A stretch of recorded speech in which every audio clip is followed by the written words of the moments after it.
Hello, can you hear me? Bum, bum, bum, ba-dum, bum, bum, ba-dum, bum, bum, bum, ba-dum, bum, bum, bum.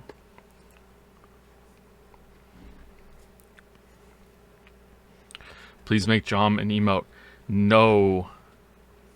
You can hear me? Do I sound okay?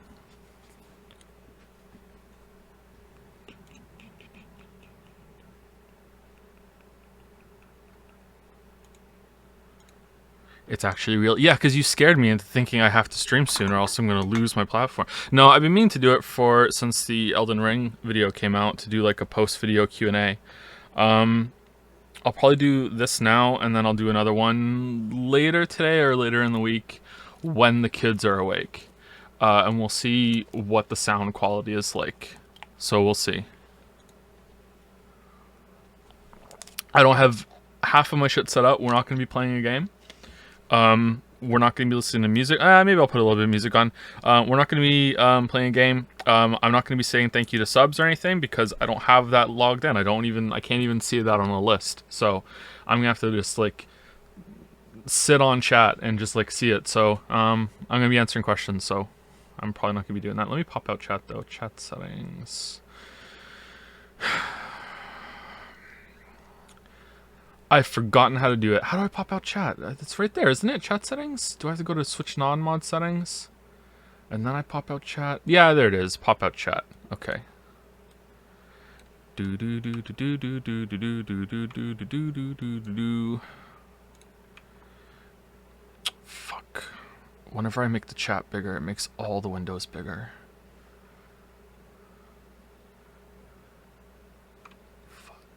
Okay, that's fine. All right, so I'm streaming on the Shure SM7B microphone. So usually I have to be squeaky chair still here. Usually I have to be you misspelled impromptu. Did I really? Oh, fucking hell. I did. Oh no. Okay, well that just shows you how it's on purpose, because that just shows you how impromptu it is because I spelled something wrong, okay? Like, that's it. Alright, so how do I sound right now? Do I sound okay? Because, like, the microphone... Like, when I record for videos on this microphone, usually I have to be really close to it, but I did some tests with it earlier, and it was fine this far away. And I'm surprised how well it was fine. How well it was fine. How well it was. So, yeah. Sound washed out. Do I sound washed out? Maybe. Or are you saying I'm washed out because there's been no content? Wouldn't that be washed up? Was this the mic for the Elden Ring vid? Yeah, this is the mic for the Elden Ring vid and the Witcher 2 and Witcher 3 videos. It wasn't really calibrated all that well. Well, it was calibrated fine for the Witcher 2 video, but I fucked with the audio too much in post, and I'm not really too happy with the audio with that. Like, it's way better than the previous videos, but it's still not great. I think the Elden Ring video, the audio is probably as good as it's going to get for me, unless I like hire a sound engineer to do it. Did you finish building PC? Yeah, we're streaming on the new computer right now, so that's kind of what this is all about. Just setting it up, making sure that it's fine. OBS has this really cool thing now where when you launch it for the first time, it will it'll calibrate the whole thing for you. So it's pretty good. Just set all the bitrate for me, did everything for me. It was really good. So I'm in the basement. Everyone's asleep. Apart from me and the dogs. So the dogs are down here with me, so you might hear them walking around. Yoshi and Gatsby. The other dog is upstairs. Lily's dog. Do. Wow, I've never seen you stream live before. Most haven't. It's, it's been a while. It's a legendary event. First time chat from viewer. First time chat from viewer. First time chat from viewer. Okay, so Twitch has changed. Holy shit. Joe, how's your sleeping schedule? Non-existent. 2 nights ago, I got the first halfway decent sleep I've gotten in about 4 months. Like, my sleeping is out of control, how bad it is. Like, I won't lie to you guys. Like, it's been awful. And I don't really know why. So, yeah, it's been pretty bad. But 2 nights ago, I finally got a decent amount of sleep. Last night was... I don't know. Do. Joe, I miss you. I rewatched all your VODs. Terrifying. Terrifying. Even the Danganronpa ones, terrifying. What is your favorite read from last year? I didn't read anything last year. What percentage of that is The Witcher taking assault? Not really.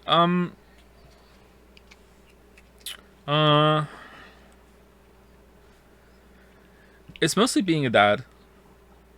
Like, believe it or not, I still am enjoying making the project. It's just gotten very difficult, and like, on some level I'm sick of it, obviously, because it's been going on for so long, and that's why the Elden Ring video was really nice to make, and it was nice to just actually get something done, and it was a big relief when people liked it, and it's been the second best video launch ever, and possibly the best video response ever.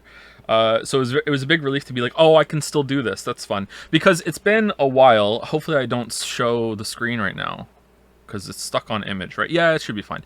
Okay, so it's been a while since there's been some... It's been a while since you last saw Nanako. It's been a while since I released a video, but it's been even longer since I released a video that wasn't a Witcher video. So June 30th, 2019. That's a long time ago. So it's been 3 years, pretty much, since I did a video that wasn't about fucking Geralt. So it's a big relief that I can still do it. You know what I mean? Like, because what if you fall... I'm the kind of motherfucker that, like, legitimately forgot how to ride a bike. Okay, like, you know what they say, you never forget how to learn how to ride a bike. I forgot how to ride a bike. Okay, like, so, like... So it was nice to, you know, have that experience. Like, oh, okay, I can still make content, and I can make it somewhat fast. You know, like breakneck speed for me, and a lot of people are surprised. But also, like, I used to make content pretty fast. People don't know this if they discover me later in the YouTube career. But when I first started, I was considered to be the fastest YouTube critic. You know, like, that was one of the best things about me, was that I make content quite quickly, quite regularly on different topics and everything. And then that changed as it went on. Like, you go back, you can see why the old videos suck. I recently watched a lot of them back, and I'm like, oh my god, like, I sound awful, this joke doesn't land, like, the audio is bad, the clips don't match up all that well, and just, like, I really don't like pretty much any video before the Breath of the Wild video. No thank you. Like, there's maybe a couple here and there I'm like, yeah, okay, this still holds up, but it's kind of an accident.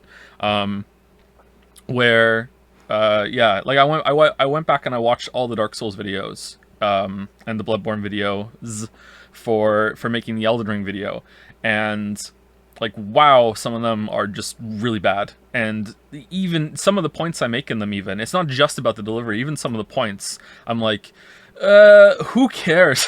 Like, there's this one I cringe about regularly, in the Rise of the Tomb Raider video, where I show this clip where I say like, the game was, I'm trying to make the argument that the game is kind of rushed and buggy, and I show this clip of when Lara can see through this gap in a mountainside, and you could see, like, the level skybox mesh outside that everything's supposed to be aligned to, and you're not supposed to see that.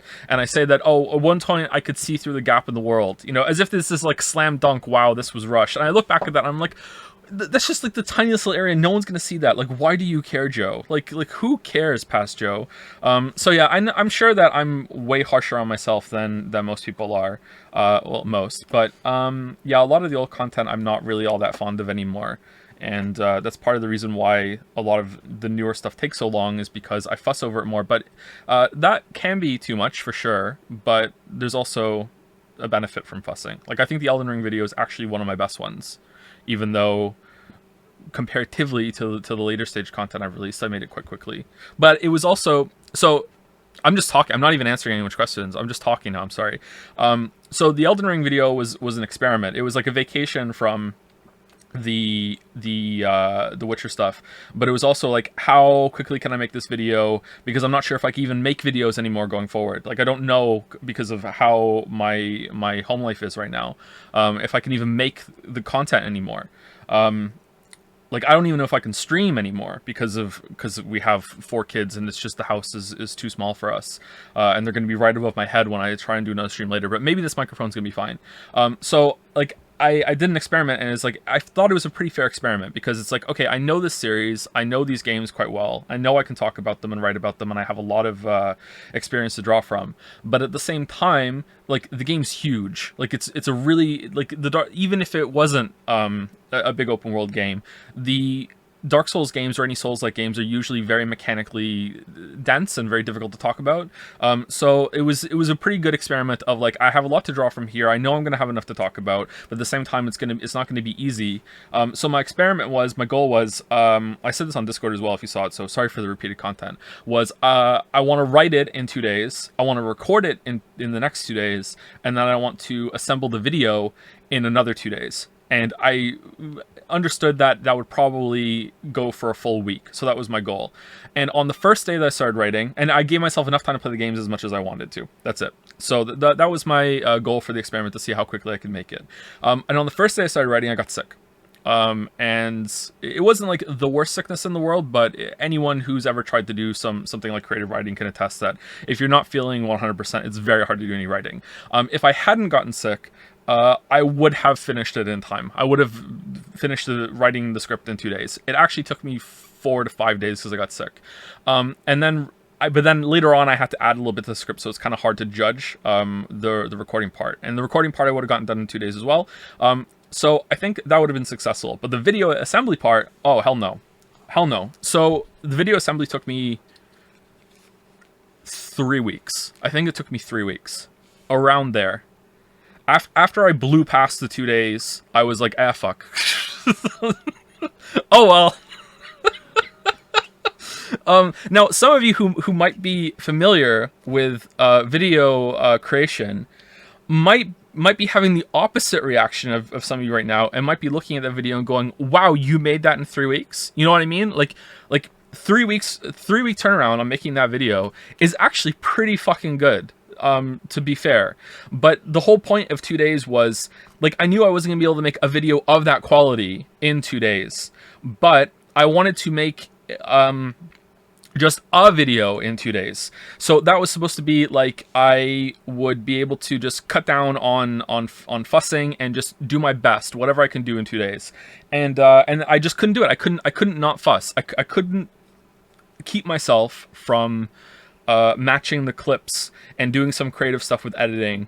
If you've watched the video, you know I really like doing match cuts, where I will match an animation of the enemy or the player from one clip to another and try and make it so it lines with the point. I really like doing that stuff. It's actually not that difficult. It really impresses a lot of people, but it's not that difficult. I learned a lot about video editing from doing the Witcher 1 video especially. So I've gotten a lot faster at it, but still, I just like doing that stuff. But the other thing, and why I built a new computer, was because the old computer, for whatever reason, I really like the new version of Adobe Premiere because it can do hardware encoding, and it just renders so much faster. It's amazing how much faster it is. Like, we're talking about something that could have literally taken 36 hours before can now render in like 2 to 3. Like, it's unbelievable how much faster the Adobe Premiere 20 version 22 or whatever it is, the hardware encoder is. Like, it's like a dream. I'm like, holy shit. But for whatever reason, the new version, actually the editing process is just slow as shit compared to the older version. And I was wondering if that's because of my hardware or whatever, if I needed to upgrade. So I did, and I built a new computer, and it's good because the old one's kind of like on its last legs for some reason. I don't know why. And I did like a little test project, and that runs like a dream too. So that really slowed me down. When I was making the Elden Ring video, it would hitch a lot. There would be these really big slowdowns. Sometimes I would hit play and I would watch like a 2 minutes of video I finished, and like halfway through that, it would just freeze, but the audio would keep going, and I would hit like spacebar to pause it, and it would be a full 20 seconds until it finally stopped, right? Isn't like 5 a.m. in there right now? Yeah, it is. I've been awake for a while. Like, I don't sleep like a normal person. Yeah. So like, yeah, so I thought, okay, let's do a new build and see if that helps. So we'll see how that goes. I'm just trying to see what I can do. I can pick my projects better. Like, there's certain videos I know I could make very quickly. I'm fairly certain I could make a video on Last of Us 2, not including playing the game. I could make that video in 2 weeks. But if that's all I'm doing, you have to understand, like, I also, like, barely saw my kids all March, you know? Like I crunched the fuck out of this video. So, like, there's a big balance thing going there, too. But, yeah, I don't know. We'll see how it's going.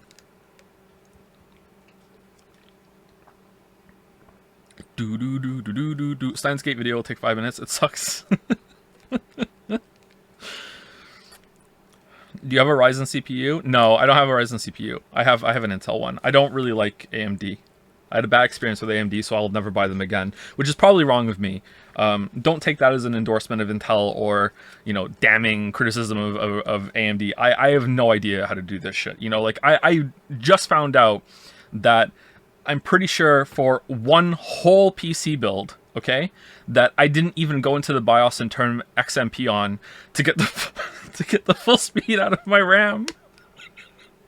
So for that whole PC build that I used for like 2 years, it was running with XMP off. I had no idea. Like, god damn it. I also had to scavenge some fans from old computers and for this one, and I realized that like some of them I just didn't even plug in. Like there was the whole ass fan that just hasn't been running on one of the old computers. I didn't have any problems with temperature, so it doesn't matter. So yeah. Is Outer Wilds video ever in the project? I would love to do a video on Outer Wilds. So what I would love to do after a couple videos. So I have a couple videos I want to do. I can't remember what exactly they are. There's this one on the CD Projekt game. So there's those. So there's okay. All memes aside. So there's Witcher 3 and Cyberpunk, right? And then I would really like to do a video on Last of Us 2. And I've also sunk so much time into Genshin Impact that I really want to make a video on that too. But I haven't played the Genshin Impact in, like, I don't know, 4 months now. It's been a while. Basically, I quit Genshin Impact so I could rejoin it, replay it, go back to it in a huff a couple months later, because that's just part of the Genshin Impact experience. There you go. That's a spoiler for you. That's a leak. That's actually in the script.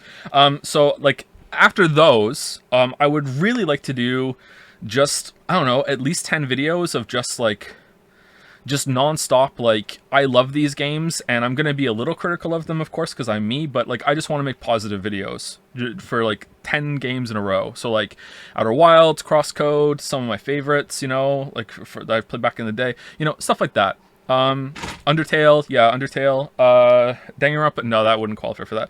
So just stuff like that. I would like to do some videos to prove that I can be positive and I'm not just a huge stick in the mud. Played Outer Wilds DLC? No, I didn't. I'm saving that for you guys. We're gonna stream it. Is this Q&A spoiler free, boss? Spoiler free depends on the question. If someone asks me about a boss in Elden Ring, I'm probably gonna talk about it, but I can't promise chat is going to be spoiler free. I'm not going to show anything. Like the screen that you're seeing right now is going to be the screen for the whole thing. And I don't know how long this is going to go on for either. No one should be awake for hours still, but I don't know how long I can talk for. I don't know if the computer is going to be fine. Like, I don't know. We'll see. Favorite Elden Ring boss? Godric. Will you stream Chaos? Chaos sounds like a good stream. Yeah, we should stream that. Although I think it's going to be boring. I think it's just going to be like a one-note joke. But maybe it's more entertaining than I think. Is Crosscode potentially a video? I'd love to do a video on Crosscode, but there's a lot of games that I'm not sure if they could fill out a whole video. Maybe I could do like a combination thing. Do we have a timeline for streaming picking up again, aside from probably after Witch and Cyberpunk? I can't answer that. I don't know, sorry. Maybe we can intersperse some streams in here now and then. I don't know. I don't know. So I'm resistant to the idea of streaming a game and then just disappearing for a while, because I feel like that really kills momentum. But does it matter? I don't know. I feel a lot looser and flexible about things since the Patreon's gone, so maybe I don't care. Maybe I'm okay with that. Maybe I'm okay with, like, streaming a playthrough and then being like, all right, see you next month. Like, maybe I'm fine with that, but, like, everyone's gonna have to know, you know, don't sub if you're not interested in that. But people are subbing in this stream when I told them not to, so I don't know. Which ending did you get? I got 2 endings. I got the main ending and I got the blue ending. There you go. That's a spoiler-free way of doing that. Based off your tweet, favorite weekend song? Oh, from the new album, I think Gasoline is my favorite. Although I really like the ending poem. That was pretty good. Off the new album, I think Gasoline's my favorite. Maybe a 3 games instead of some Nautica style video for short game video. Yeah, maybe, but that video didn't do very well. I don't know where I sit in terms of content that people really want. I know that like most people usually say we just want content, period, but that's not true, you know?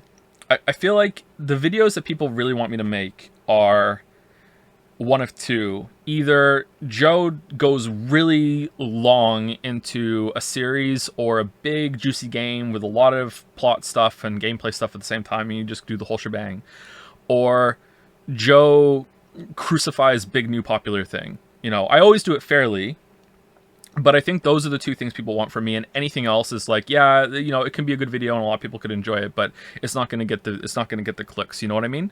But that doesn't mean I always have to go for the clicks. There's lots of topics I want to do just for me, but when I have to start picking my projects a lot more carefully now because it's just so hard and maybe even impossible to do because we have 4 kids, it can be hard to justify doing them. I didn't like his voice on Gasoline. No? Oh, okay. I can see it's a bit different, yeah. That's the new one he did, Dawn FM, is the only album of his I've listened to the whole way through. This is The Weekend, by the way. I listened to the whole album and I liked lots of it. I like I Can't Feel My Face When I'm With You. That's a pretty classic one from him. I don't really like Starboy. And what's the one where he's like Save Your Tears for Another Day? That one's pretty good. And after that, I don't think I know any of his songs. Did you face writing block sometimes? I don't believe writer's block is a thing. Is it harder to write sometimes than others? Sure. But writer's block is usually what some people say when they're experiencing something as a way to maybe not tell you exactly what they're experiencing. Like there's like writer's block sounds like a medical condition. Like, oh my God, I have writer's block. I'm such a fucking writer. Like no, it's not really a thing. Of course there are gonna be some days where you don't want to write, and some days you just have to force yourself. You just have to. I've said this on stream before a few times. One of the most like poignant quotes that I've heard about this is from the late poet Charles Bukowski, and he said that he said in an interview, and he also said it in a poem. You know, sometimes if you have to wait around for the words to come out of you, you're never going to actually do anything. But if you are the person who has to do that, then you know, wait patiently. But sometimes you have to force it out. But then he also said in an interview once, while drunk, because he was Charles Bukowski, that the best writing that you have is like a hot beer shit, where it just comes out of you effortlessly, and you just feel so satisfied, and you feel so much better once it's out of you. So it's like, you know, like that's when writing comes out. Now, I used to think that was right. So, and me and Lily have spoken about this on streams before, where we said that, because Lily also writes, and I wrote fiction before, so it's not just always nonfiction I'm writing, is that the best writing you do is when it comes out of you effortlessly, and you enter like a flow state of writing, and that's when you do your best work. I used to think that, but there's been lots of writing I've done, both fiction and nonfiction, where I have forced it, and when I've read it back a long time later, and I can't remember what parts came out effortlessly and what parts I forced, I can't tell the difference. So I think for some writers, for sure, that's the case that it can be, but it isn't for me. You know, like you can force something out and it can be good, and I'm pretty sure goes for all forms of art too. I'm sure there's lots of visual artists that sometimes just sit down and just force themselves to do something and it ends up being good. Maybe you can force yourself into a flow state. I don't know. Flow state just feels good in my regardless of quality. Yeah, you can go into a flow state doing the fucking dishes, man. Like a flow state is not unique to artists. You can go into a flow state just walking, just going for a walk, and you get into like a daydream, mode and everything. Like, yeah. But that's a little different than like an active flow state, you know. Bum. Have you played the third Tomb Raider game, the new one? I have, but I don't think I finished it. That was the first game I built. I played on the PC I built before this one, and I was surprised that I couldn't cap out the settings because I thought that PC was really good. So maybe this one can run it. Sorry if you already answered this, but what were you up to in the 2 years between uploads? Working on, you know. There was also, we did streams during that, though I can't remember all the streams that we did. That took up a lot of time, and also just being a father. Yeah. I don't have a question. I just wanted to say I hope you get a moment to breathe once Witcher 3 videos. And thanks. Would you ever play D&D? I have played D&D now. I have played D&D. But I don't really want to talk about that yet.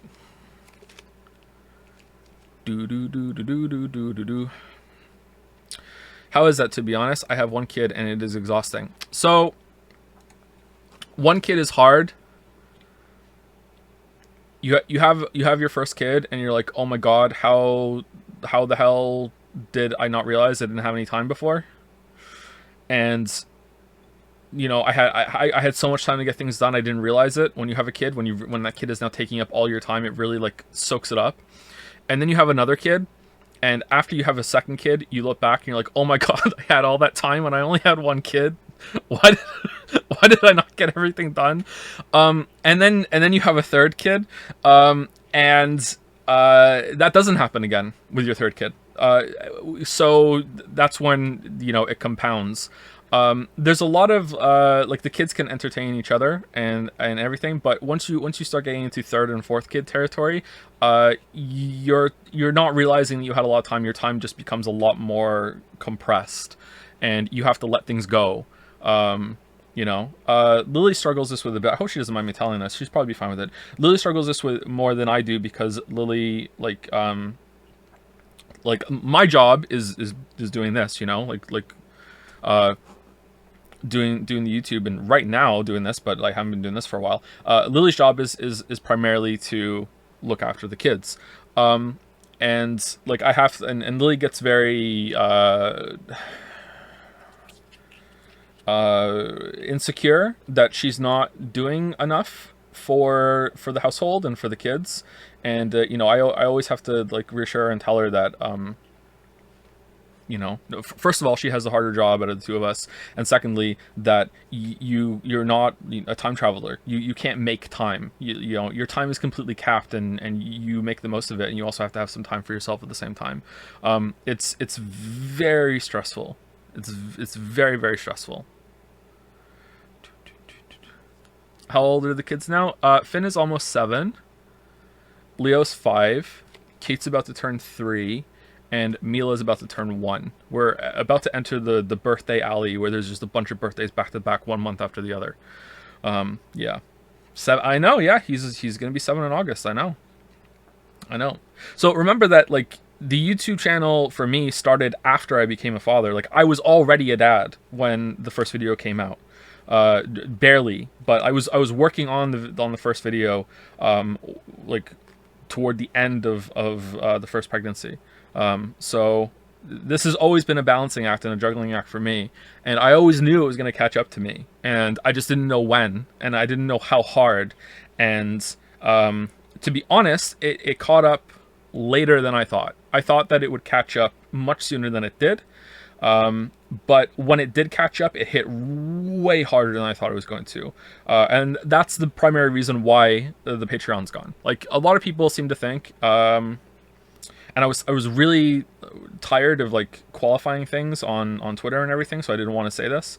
But I can say it on stream because it's fine, because I can add more nuance and respond to people actively here. The Patreon's not really gone because of the comments and everything. The Patreon's gone because like I don't feel like I can do enough work to justify it. It's not about like the negative reaction, although that certainly doesn't help. But like on my end, like it's gotten to the point where I just don't feel like it's enough work to justify keeping it up, and I feel a lot better with it gone, to be honest. So I'm really happy. What negative reaction? Some people are like, you know, you're leeching money from people, even though it's completely voluntary. But like, I can see somewhat where they're coming from.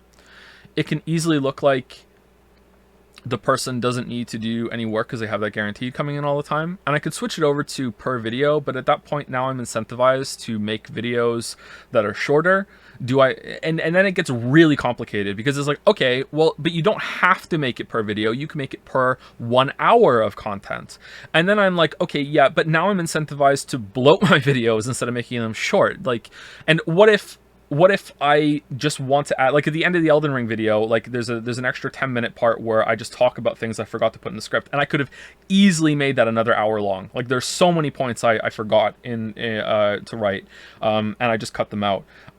So like, and I would like the flexibility to be able to do that. So it's like at that point, like, would I feel bad doing it? Would I be like, oh, that doesn't count? Now I'm looking at content and I'm like, okay, well, what is an hour of good content compared to an hour of lackluster content? Like, does something like the Fallout 76 glitch video count? Well, is that like every 20 minutes of that is sorry, every hour of that is worth 20 minutes? Like it's just fucking just get rid of it. You know what I mean? Like, if I have to bring it back because YouTube changes big time, then I will, but I hope that I don't have to.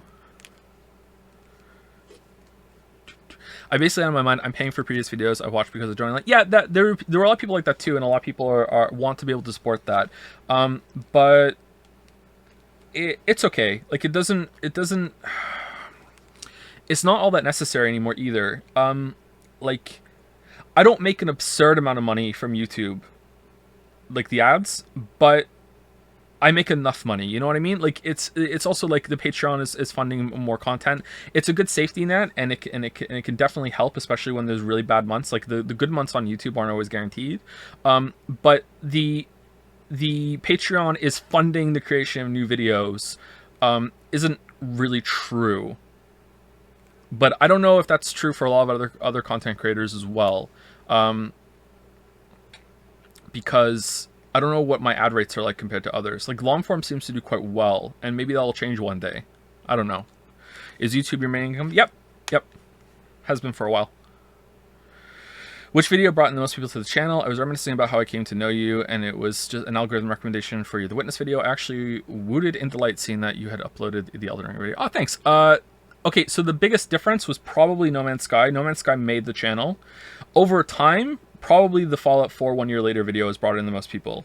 The videos that have done the best in terms of views have been the Witcher 1 video, Witcher 2 video, and the Elden Ring video in terms of launch. But in terms of like long term, you can go and see the channel like yourself and see the list, like the Last of Us video and the Uncharted video together. Those are the videos that probably brought in the most people. But the biggest like spike has been for No Man's Sky. No Man's Sky made the channel. Would you make a mostly positive video on Celeste? I would love to, but I don't know if I could talk about Celeste for more than 10 minutes. It would be hard to... Yeah, I don't know. I don't know if I could. Like, Celeste would be... this is a problem I'm dealing with, actually, when it comes to praising a lot of games, is that the way I'm looking at games lately is mostly about going into an active flow state, going from neutral. So there's... The thing I realized when I was playing Celeste and then The Messenger is how much of these kind of games that I enjoy going from effectively when you're standing flat, character flat on the floor, right? And these platformer games make you go in the air, and basically what can you do before your feet touch the floor again? And that is like the flow state of platformer. So Celeste makes you do this crazy shit with combos and everything, extending your jump, giving you more jumps, hiding on walls, launching yourself off walls, that sort of thing. Sometimes you won't even stop on the floor; you just have to keep on running, and that just extends like the chain and combo that you're in. And the Messenger is like that too, with you juggling yourself. And Hollow Knight is like that as well, especially with Hollow Knight, with regaining your dash when you hit somebody, regaining your double jump, your air jump. And that kind of gameplay is very similar to when you get into a flow state playing like Devil May Cry, you know, and Elden Ring and Sekiro. That's those sort of games. Doom Eternal, where you are just like constantly, you start off from neutral, and it's like, how long can I keep chaining my moves and my gameplay decisions without having to go, okay, I have to run around a corner and wait. And the really great thing that Doom Eternal does, and Sekiro does actually, they're both similar in this way, is that when you get a glory kill in Doom Eternal, and also when you actually get a death blow in Sekiro, it's like you get that kind of return to neutral moment of like a breather, like, but it's like it's only like a semi, like full on nude one, like where you can decide what you're gonna do next in this moment of brief invincibility, and you can just chain it back to the continuing on. So it's like it's not like a full stop. It's just like you slow down for a second, and it feels really good, and then you just keep on going. And that's pretty much how I'm viewing a lot of games that I really like lately in terms of gameplay. And like I can't really say that better than what I just did live on stream. You know what I mean? Like that's the video, right? Like how can I extend that to a 10-minute comment plus 10 minutes on Celeste, you know? Like, so I'd have to just like talk about a bunch of games that are like that. And that's really how I enjoy action games lately, is getting into that kind of state where you are allowing me to have a ton of different responses. And where Celeste is really special is that Celeste only has like 2 inputs. Like you have dash and you have jump. That's it. You can also like latch onto things and climb, and it just builds so much shit out of those basic inputs. Kind of like Steven Sausage Roll like built so much out of just pushing around fucking sausages. Whereas Doom Eternal is like has so many inputs you can do, so many different things on timers and cooldowns, and oh, my ammo's low, I have to manage that. Like Doom Eternal and Celeste are on the opposite ends of the spectrum when it comes to like complexity. And Doom Eternal like has a bunch of variety on that end too, compared to all the things that you can find in Celeste levels. And yet, despite that, when I'm actually got the controller in my hand playing, well, I played Doom Eternal with a mouse and keyboard, but you know what I mean. When I'm actually playing them, they're remarkably similar to the kind of part of my lizard brain that it's activating. Just this like, yeah, rip and fucking tear, jump and fucking grab, you know, like it's really cool. How similar they are despite being so different in terms of creation. I just don't know how to say that in fresh ways over so many different videos, you know? Like, I don't know. But maybe it could make one good big video, but eh. Have you played seen Monsters Expedition? I've seen it. I think it's on my wish list. I haven't played it. I haven't played the new block puzzle game either, though. Is there something you always want to review besides video game? Hope you're doing good. Thanks. I almost made a video for Christmas, kind of like a break that I ended up doing for Elden Ring. I really wanted to make a video on Squid Game. I want to do some videos on TV shows, but only a few. I'd really like to make a video. I almost wrote a video on The Haunting of Hill House as well when that first came out, because I really liked that show, and I wanted to do a video on that. Haunting of Hill House, Squid Game, and the biggest one of them all is I really like to do a video on Mr. Robot. But I don't know if I will. Don't you know? Like, yeah. But I don't watch a lot of TV. I don't watch a lot of movies either, because I just don't have time really. And but I would like to do some on TV for sure. That'd be pretty fun. Dark. I don't know if I could do a video on Dark. I think that would be fun to just like pull it apart. But like, Dark is so complex that I don't know if I could say much about it, even though I love it so much. Mr. Robot, I have a lot of criticism for. I love the show, but the last couple episodes ruined it for me. Oh, and don't take that as if you watch the show, the last couple episodes will also ruin it for you. A lot of people think that's one of the best finales of all time. Like, I'm not in the minority by any means. There is a large amount of people that feel the same way about Mr. Robot's finale. But don't take that as condemnation. You may watch it and absolutely love it. But yeah. Did you like Midnight Mass? I haven't seen it. I haven't seen Midnight Mass. I haven't seen The Haunting of Bly Manor either. What's taking up so much of your time you can't watch stuff? Too many kids. Too many kids. I need to go full Northern Lion and get a Peloton and watch some stuff on the Peloton. Thoughts about making more short videos like 3 alternatives for No Man's Sky, where you briefly review recommendable indie games? Someone asked this earlier, kind of. And I don't know where that would fit on the channel. A lot of people don't know this, because I know this because I said it on Discord the other day, and people are like, wait, what? If you release too many videos that people don't watch, YouTube just kills your channel. So, like, how many low-performing videos can I have before I need to, like, throw out a big banger one? I don't know. So, like, I'd have to figure that out. And there is definitely a number. It might even be as high as 10. But it's hard to know. Wait, what? Yeah, so basically, have you ever gone to someone's channel and they have like 1 million, 4 million, 10 million subscribers, and their latest videos only have like 10,000 views? So it's like less than 1% of their viewers, their subscribers is coming to watch their content. It's like, how is that even mathematically possible? Like surely, like, some people must be getting these notifications, and it's like, no, they're not. They're not, because your videos perform so poorly and people weren't clicking on them that eventually they just like stop getting sent out, stop getting sent out, stop getting sent out. So like there's a certain level, and I kind of don't blame YouTube, because people don't tend to unsubscribe to channels. So they must know that if you get so many, if you're subscribed to so many channels that you don't want to watch anymore, and your feed gets full of stuff that you don't want to watch, you just stop going to YouTube. So I kind of get it, but yeah, it's scary. Did you actually like Squid Game? I feel like it was a worse copy of Liar Game and KG. Oh, you weeb manga anime series, in case you don't know. Of course I know what that is, because the same arguments from all the weebs on Jads when Squid Game was going on, where they kept saying that shit. Sorry. That may sound come across as aggressive first time chat. Oh no, you're completely new. Sorry, that's just oh man, I feel bad now. That's just like what we how we interact here. Sorry, don't take it personally.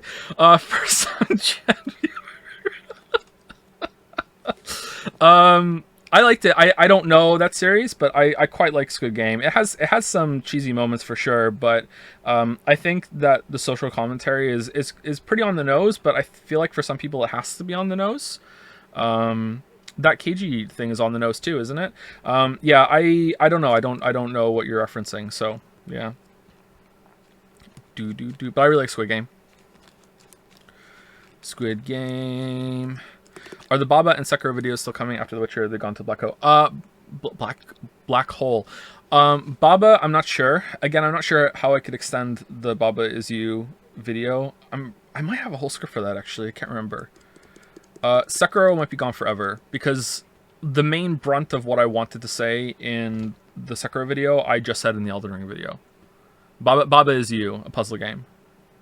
Any Disco Elysium video ever? I'd love to do a video on Disco Elysium, but I don't know if I could justify it because I'm too politically ignorant. But yeah, Disco Elysium has the best writing in all of games, and it's not even close. So I'd love to do a video on Disco Elysium for that, but I don't know if I could. I don't know if I could do it justice.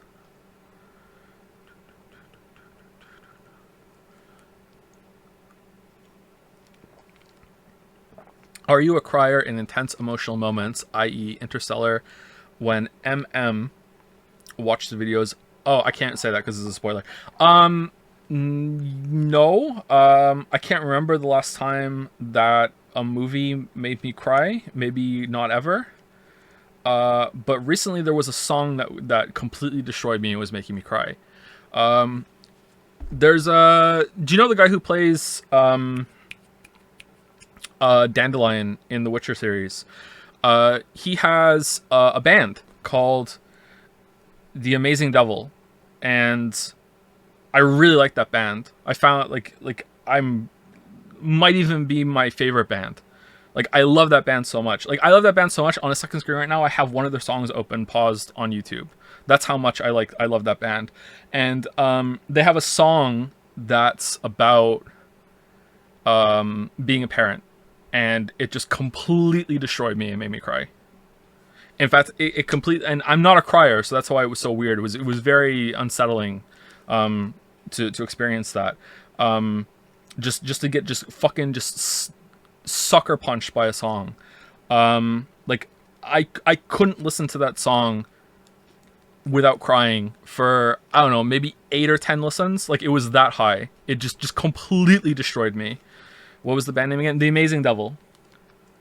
They have 3 albums. It's the lead singer is the guy who plays Dandelion on the Witcher show. Crying is fine. Yeah, I agree. Crying is fine. I have no problems crying. I just not a crier. That's all. I'm not one of those like toxic masculinity guys that's like, oh, you cry, you can't cry, you're meant. Like, no, like I'm just not a crier. I can't believe the first comment you got is returning is my confused. Wait, what? I'm sorry. It's okay. Wow, there's over 1,000 people here. That's the first time I checked. Huh. I'm surprised. Okay, cool. Thank you for stopping in. Any Weeb games you're interested in, ironically or unironically? 13 Sentinels. Final Fantasy Stranger to Paradise. That's it. So did you cry when you were reading the Witcher books? Of course, yeah.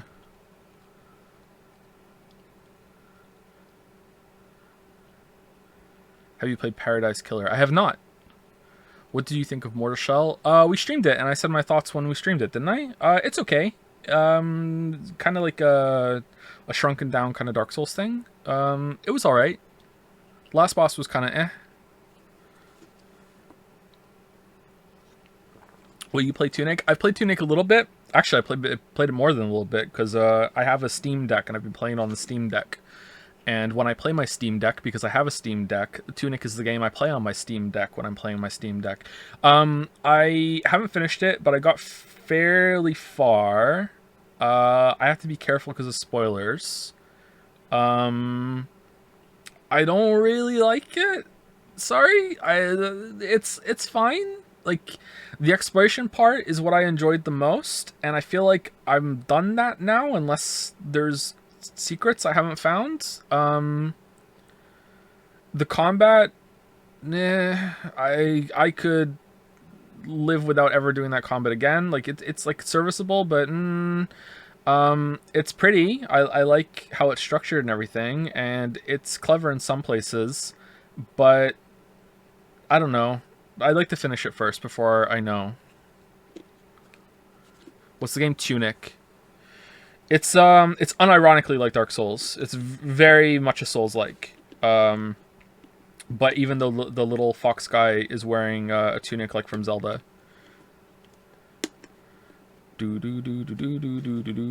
Everything. It has bonfires. It has bloodstains. You know. Alright, Joe. Gotta go take care. Hope you stream again soon. See you later, Zalt and Peace Envoy. We'll stream again at some point during the week when the kids are awake, and we'll see what the sound is like. Can you hear the heater in the background? I'm in the basement, so it's freezing down here, so I have a heater on. You guys can hear it, right? Kinda. Barely. I thought it was your computer fans. It's a very slight hum. Oh, that's not the computer fans. No, the computer fans aren't really going. Because we're not playing a game. If I started a game, it would probably go.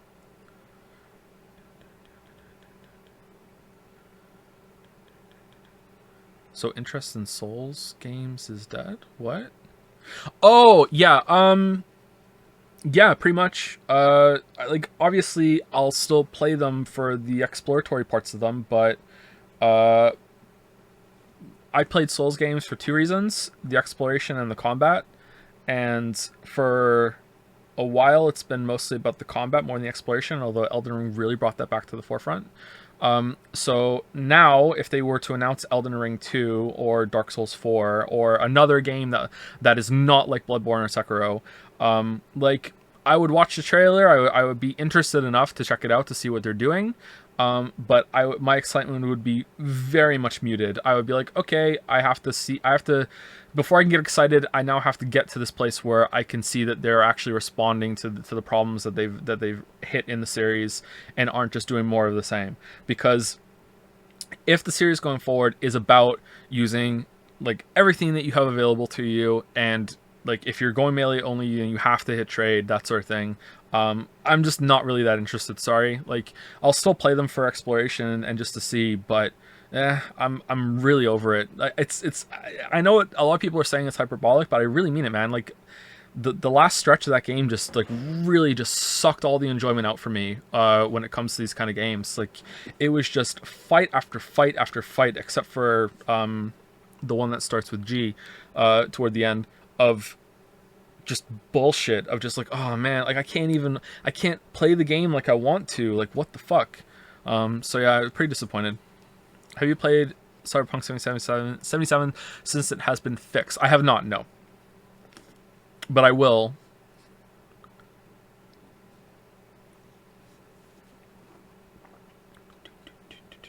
Would it return to the actual Dark Souls formula and not reinvigorate your interest? It could. It depends on how it's done. I'm not against them doing more open world stuff, but they need to change the combat significantly. And I don't think them going back to that would work because, like I say in the video, they've hit the limit of what they could do with that design. They have to expand it, and that's what Elden Ring was trying to do, and they just did it in possibly the worst way they could have done. Did you play Lisa the Painful? We played that on stream, didn't we? Or is Lisa the Painful the sequel? No, we played Painful. I remember Lisa the Painful RPG. Yeah, it's on YouTube if you want to watch it. Were you open to streaming more Yazuka, or was the ending of the Zero streams too sour? No, we can do that more of that. Sure, yeah. If people want to, we can do that more of that. It was on the list for the voting game. Yeah. We skipped the Joyful. Yeah, we did. That's it. Joyful is the one we didn't do. Where are you from? Right now, I am unfortunately in New Brunswick, Canada. Before that, we were living in Toronto, Ontario, Canada. And even before that, I was born in Wales, UK. I am British. Which is why one of the reasons why I have trouble pronouncing some words sometimes. Do Outer Wilds DLC? Yeah, we'll stream that at some point. I haven't played it. I've been saving it for you guys. I know nothing about it. I had to ask someone because I needed to get footage for the Elden Ring video, right? I had to ask someone, like, here's what I want to do for footage. Am I going to see any of the DLC? And they were like, no. I was like, okay, cool. I was that careful about not wanting to see anything. Do you love flapjacks? I don't know if I've ever had a flapjack. How excited are you for God of War Ragnarok? You know what? Not at all. And I should be, right? But I'm not. I was thinking about that the other day. What is a flapjack? Flapjack. I spelt it fapjack. God damn it. Flapjack. Fluffy flapjack pancakes. I would try these, but I don't think I would like them. I was going to actually play Ayaya, but my audio is set to 0, and I don't know how the audio is configured on this setup, and it might have actually blown out all your speakers, so I didn't do it. So there you go. You're welcome. I would have done it if I was comfortable with the stream setup. If you were willing to play other games aside from streams, review materials, what would that be for now? You mean if I was to stream a game right now that was not on the voting list and was not for a review, what would it be? It would be Resident Evil 8 and it would be the Chaos game, I think. Those were the two I would play. After that, I'm not sure. What PlayStation 5 exclusives have you played? So I got PlayStation 5. I used my Nagito luck to get one in December. I walked into a GameStop. Informed the cashier that I'm technically their boss because I own a significant amount of stock, and then demanded a PlayStation 5. And she was visibly aroused that I own so much of the stock, and said, "Yes, sir. Here's no. I don't own any GameStop stock." What actually happened was that I was out getting Christmas presents for the kids, and I went into GameStop to see if they had any video game toys because the kids are just video game mad, especially Mario and Minecraft. And while I was there, I was like, do you happen to have a PlayStation 5? And they were like, yeah, actually, we just got one in. And I was like, oh. They're like, yeah, we just got it in like 10 minutes ago. I was like, oh, okay, I will take it. And I got it. And on the way home, someone tried to steal it from me. That's not a joke. And then I got home and it just sat in the bedroom for weeks until it finally got set up, and I let Finn and Leo play Ratchet and Clank for a little bit, and man, that game is fucking gorgeous, huh? Have any of you played that game? That is like a playable Pixar movie. Oh my god, that game is just visually just like, wow, what the fuck? Like the gameplay, I don't know, I didn't play it, the kids played it, but like I was like just staring at the screen like, holy shit. Like this is just a playable Pixar movie. And yeah, so they played that for a bit, and then I put it back in the box because I knew it worked at that point, and I didn't bring it back out of the box again until I needed to record footage for the Elden Ring video for with Demon Souls and Bloodborne.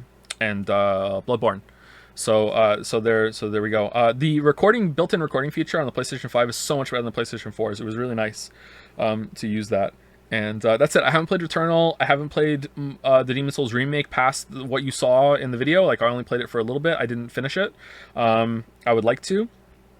I played the original Demon Souls, though. Like, so, like, it was just like a return to seeing it.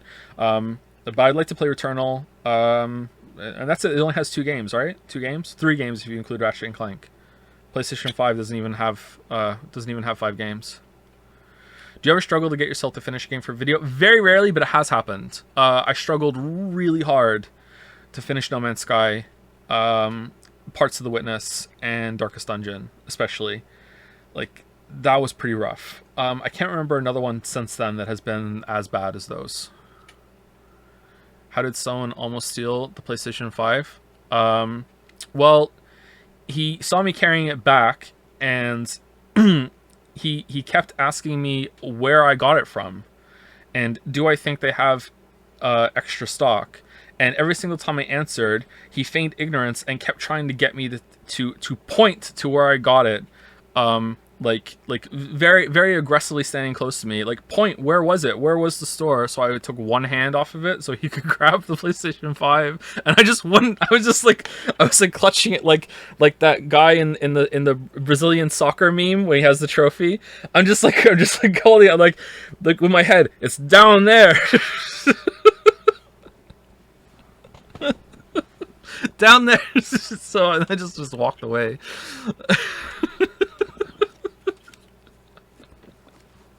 I don't know for sure. Like, he didn't actually attempt to steal it from me, but it felt really sus. Like, I was getting a lot of personal attention.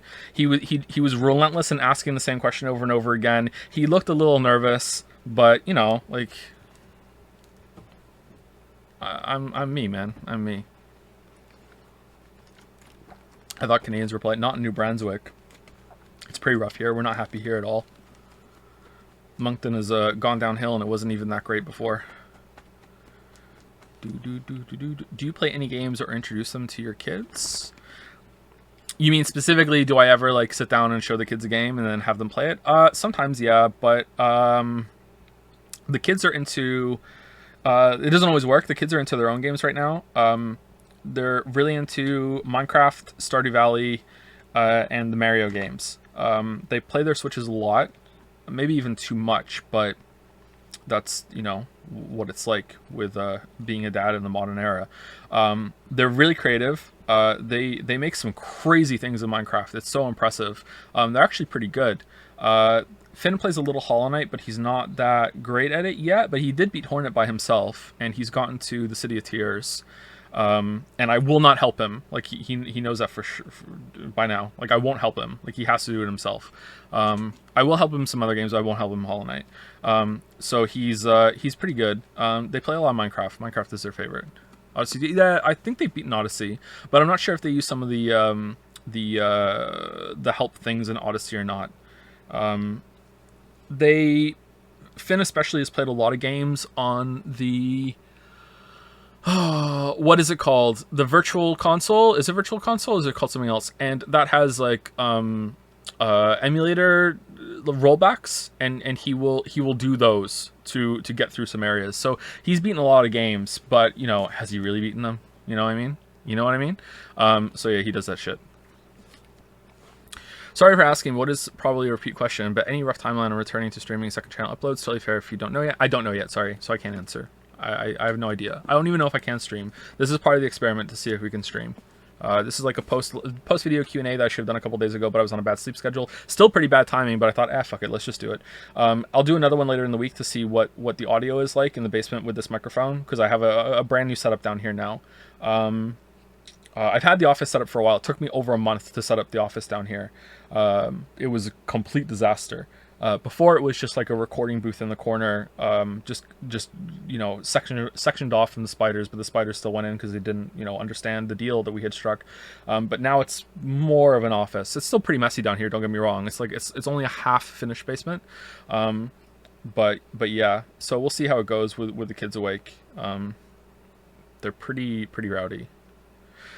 Yo, Joe, I was the guy shilling it on Discord, but Severance is the best sci-fi show with the dual conscious copy cut and paste some of the brain idea. Chat back me have to get Joe to watch it. I will watch it, as once it's done, and I know it's not cancelled. How's the spider? Look, I look up at the ceiling right now, and there's just cobwebs all over the place. But I haven't seen a spider in months. So, and they're new cobwebs. I don't know where the spiders are. And I'm not afraid of spiders anymore, although I would be afraid of like a tarantula or like a camel spider or like a huntsman.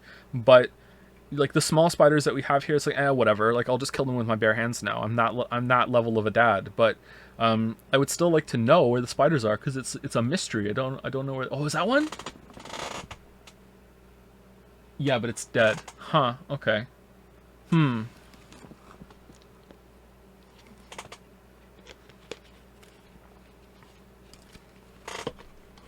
Okay, so let me ask you because of the microphone.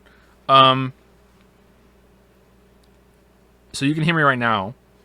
What about right now? How does it sound right now? Does it sound noticeably lower, or can you still hear me fine?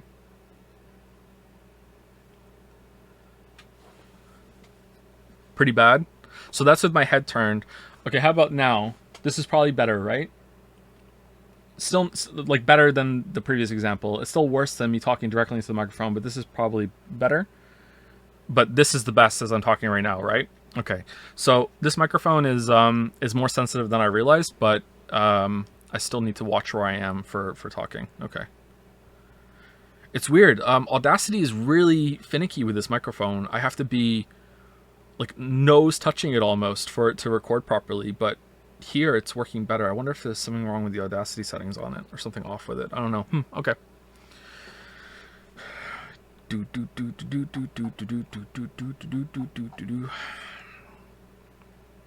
Sorry, all I can hear are spiders.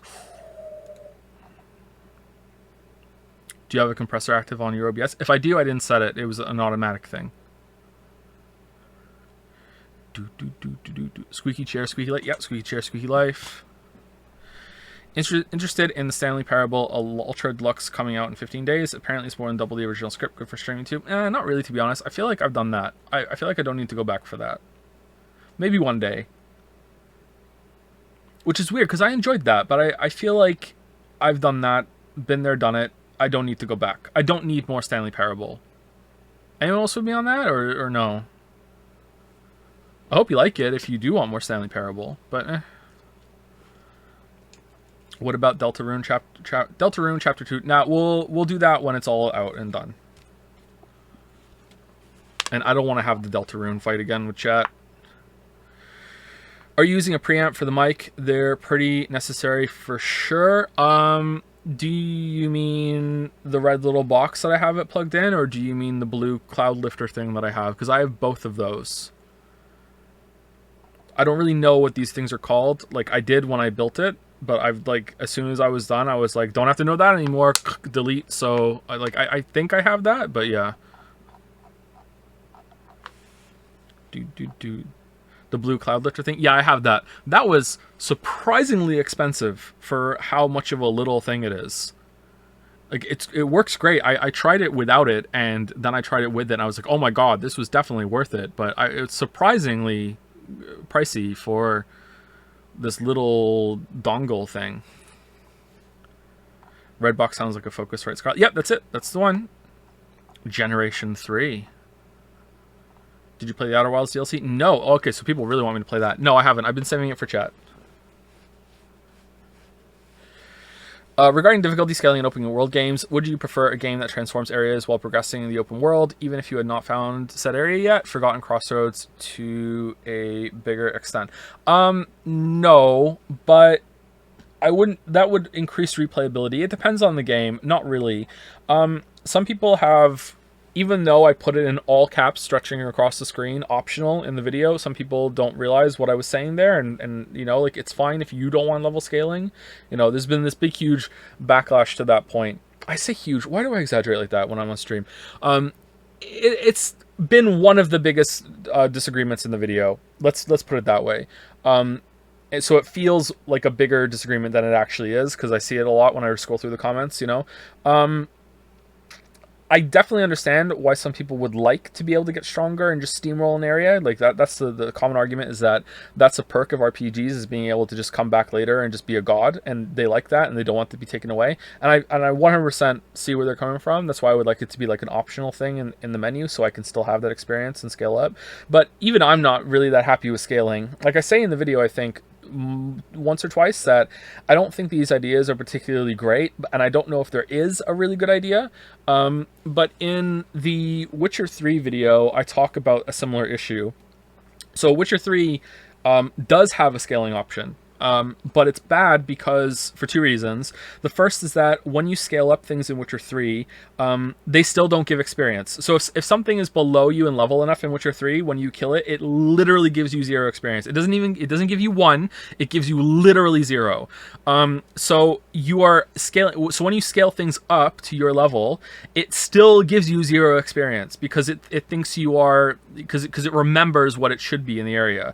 So you are scaling it up for no reward, for no reason. Now, that would be good still, though, if the combat was good, but it's not. So you're making things like a sponge, like a HP sponge, for nothing. Like, it's not like making it harder makes it more fun. It isn't. So if they didn't scale the rewards up in Elden Ring, I would still be like, yeah, this is still pretty good, though, because, hey, the combat's good and I like struggling against the enemies. But I would still probably like them if they were if they gave better rewards too. But I still don't know if that's the best way to do it. But in the Witcher 3 video, I also talk about how the idea of just removing all the leveling stuff at all, and that could work for Witcher 3, because Witcher 3, when you level up in Witcher 3, you don't really get that much more powerful. Like, your gear is the big source of stuff in Witcher 3. Now, you do get more powerful when you level up because of level scaling differences, and I talk about that a lot in the video. But in terms of actual, like your life and your attack damage and everything, it actually doesn't level up that much. When you level up, you don't get that much more powerful in terms of like raw stats. So Witcher 3 is actually like a really good example of a game that didn't need levels in terms of power level. Like the whole game, like all the bears could have been the same power, and it would have been fine to balance it around that. And all the soldiers are the same power, and it would have been fine to balance around that, and it would have been fine the whole game pretty much. Whereas Elden Ring, you can't really do that, because some people suggested that in the comments too, and I don't really agree, although I would like to see it done just to see if I'm wrong, because I could be. Would be, like, could you get away in Elden Ring of, this is just the power level of this zone, and that's just how it is, and it's always kind of a challenge. Because even when you go back to, like, Undeadburg in Dark Souls 1, like, you just face roll it, man. Like, it's a raffle stomp. So even in that game, which has a much tighter band of power, if you don't respect them, they can still take you down. Like, if 4 hollows surround you in Undeadburg, even when you've like cleared like a couple of the zones, they can still kill you. But like, getting into that position is like just insane. Like, you're not, like, how bad do you have to mess up to get into that? So I don't know. Did you know there's a Witcher 3 overhaul mod that removes leveling? Of course I do. Of course I do. Dude, like, how long ago was it? Like, maybe 2-3 years ago, I was like on Nexus mods, looking at all the mods on The Witcher 3, just staring at the abyss, like with my finger on the mouse ready to download, going, do I really want to add that to the video? Do I really want to go down this pit of also I played the game twice more with mods on? And I was like, no, I have to cut it somewhere, and I didn't do it. So, like, I know about that. I know there's a Witcher 3 Enhanced Edition that I think was even made by someone who worked on the game, right? Like an actual dev that worked on Witcher 3, like, did something. And I remember reading through it, and I'm like, oh my god, this guy probably is going to do a bunch of balance changes that are going to be really good. I'm really interested in trying this. And then the patch note below it was, increased falling damage. So I was like, nope. Nope. Nope, not doing that shit. Nope, nope, I'm good. Nope, fuck you. You increased falling damage? You increased falling damage. What? Like, nope, I'm good. So, I didn't do that. So that was one of the reasons. Who the fuck wants that? Do you have any thoughts on the constant ambient music in Elden Ring? I found it kind of jarring compared to the previous games. Yeah, I didn't like it either. This is one of many points I cut out of the script, and by cut out of the script I mean I forgot to include from my notes. So every area apart from Caelid, the music got really grating, and I think that they shouldn't have had it. Caelid's music, for whatever reason, like had this ebb and flow to it, where as you're riding around and you get that kind of surreal, off-putting like ticking sound in the background, like it really added to the area, and I never got sick of that. Whereas in Limgrave, in Liurnia, in all the rest of them, there was all of those ambient tracks have kind of like almost like a little whine to them, like a little like na na na, and that just like stuck in my mind, and it was just this really like broadcasting that whenever that happened, I was like, hey, there's the ambient music, like hitting me in the head, like tapping me in the head, going like, hey, remember that? Listen to the music. And it always made me think the previous games didn't have music, and it just kind of looped back around. So maybe if the other games had music too, I would have been fine with it. Maybe it's the difference between the other games not having music and this one having it that's the problem. I don't know. But yeah, I didn't like it in any of them except for Caelid. But that's not really an important take, I think.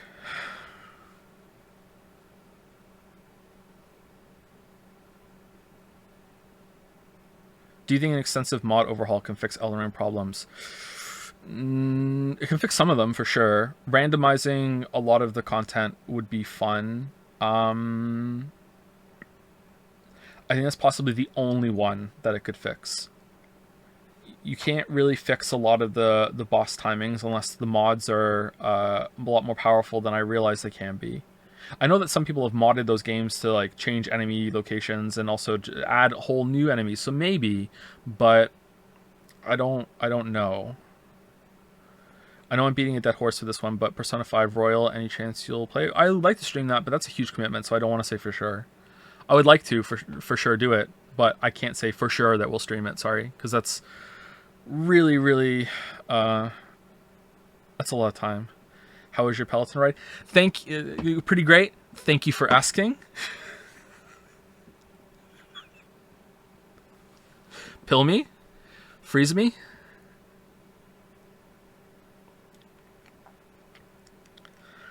True. Yeah, that's pretty true. True. Yeah, that's fucking true. You piece. Why didn't you use a Twitter thumbnail for the Elden Ring video? Because it was a joke. It's pretty funny. Okay, so it doesn't really match the rest of the channel. But also, I kind of feel bad for Will Smith. Like, obviously, I feel bad for Chris Rock as well, but from what I've seen about, like, I didn't even know who Will Smith's wife was before this because I just don't care. But like, how could you not find out about some of this stuff just from like osmosis in the follow up of this? But like, the things I've seen, there was a video that was posted of like his wife, is it Jada or Jada? It's Jada, right? Of Jada like filming him without his consent in his house so she can post it on Instagram or whatever. And he is like telling her he doesn't want to be filmed, and she doesn't stop filming him, and she still posted it. So like that sort of thing, like I was like, holy shit, I feel bad for Will Smith. So like I feel like I don't feel like Will Smith is in a very good place, and that kind of lashing out is really indicative of that. And I don't want to talk anymore about it because I don't know his business. So, but yeah, I feel kind of bad, and I don't really want to contribute to that more than I already did. But the thumbnail was very funny because it was so topical. But yeah. Can you go into a little bit of detail in regards to your opinion on Malekith? I despise that boss. I want to feel validated. Like, I want to, but at the same time, like I said in the video, I'd have to go through it a lot more to see. But like the clip I showed where he jumped up in the air, did a flip, landed, exploded, and then went back into the air and flipped away. Like that was when I just went, okay, fuck this. that is why I was like, fuck this fight. I'm just gonna run at him and hit him as much as I can. And I killed him like within 3 attempts after that. I was just like, fuck this. I'm just hitting this guy whenever I can, and I'm just gonna trade. You know, like I just like fucking hell. Like so he's just. I've heard. Okay, so. Sorry, I'm all over the place right now because I'm not used to streaming, and there's a lot in my head about the video. Okay, so what a big point that I regret not saying out of like 20 or 30 of them is that I did not talk about the Godskin duo fight. And I really regret this for a couple reasons. Because one, I could have said the hot take that I think Godskin Duo is one of the easiest bosses in the game, and that anyone who had trouble with them is just a scrub. And then followed that up immediately with, actually, I don't mean that because this reason. So Godskin Duo, for me, was actually one of the easiest fights in the game. Now, I saw people fight that boss in Discord, and I've also seen other people fight that boss on recordings on YouTube. And that was the fight, and I really wish I put this in the video. It's like possibly my second biggest regret for the video. My version of that fight was very fucking different than a lot of other people's. Like, for me, that was almost like a 1v1 fight. Every single time I beat them, all 3 times that I beat that fight, the Apostle would just stand there and just watch me kill the Noble. Like, every single time. Like, he just watched. Like some creepy voyeur. Like he would just like, maybe he would throw a fireball now and then, but like literally I would just like walk up to the Noble, dodge a couple things, hit him, do a jumping attack or whatever, and the Apostle would be like, you just got hit. Like he wouldn't do anything. Whereas other people are like, they both hit me together all the time. They would both be in my face. They would both walk at the same pace. They would constantly be aggressive. Like their moves were overlapping and everything. And I'm just like, what? Like that didn't fucking happen to me at all. On all 3 times. All 3 times. Like that's how all of them were. It was just the easiest fight in the game for me. Like I think I only died to them once on my mage run, because I died to almost every boss once on my mage run because I tried to see how far the Mimic could solo them.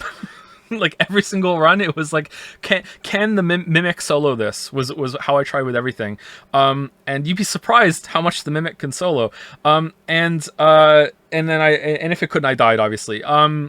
So like I died to them, and then I went in and I helped the Mimic, and it was just like a steamroll.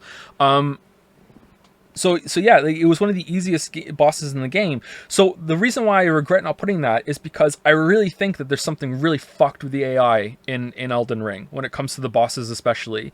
And I feel like it's not just Godskin Duo, it's also Malekith, and it can also be Radagon and Elden Beast and all the other ones. I really feel that whatever kind of RNG glitched out fucking behavior that you can get from the bosses can determine how much you struggled with it. Because I see people say stuff like if you get behind Margit, he can't do a lot of his follow-up skills. And there's a clip in the video of him still doing one of them while I'm behind him, you know? And I'm pretty sure it happened to me a lot when I was fighting him too. It may have happened less, it might be a more consistent way of making it happen, but I don't think this positioning is really that set in stone when it comes to how they act. Like Margit and Radagon and the Big M, you know which one, the optional last boss. I don't know why I'm not saying the name when I've said other names of the bosses at this point.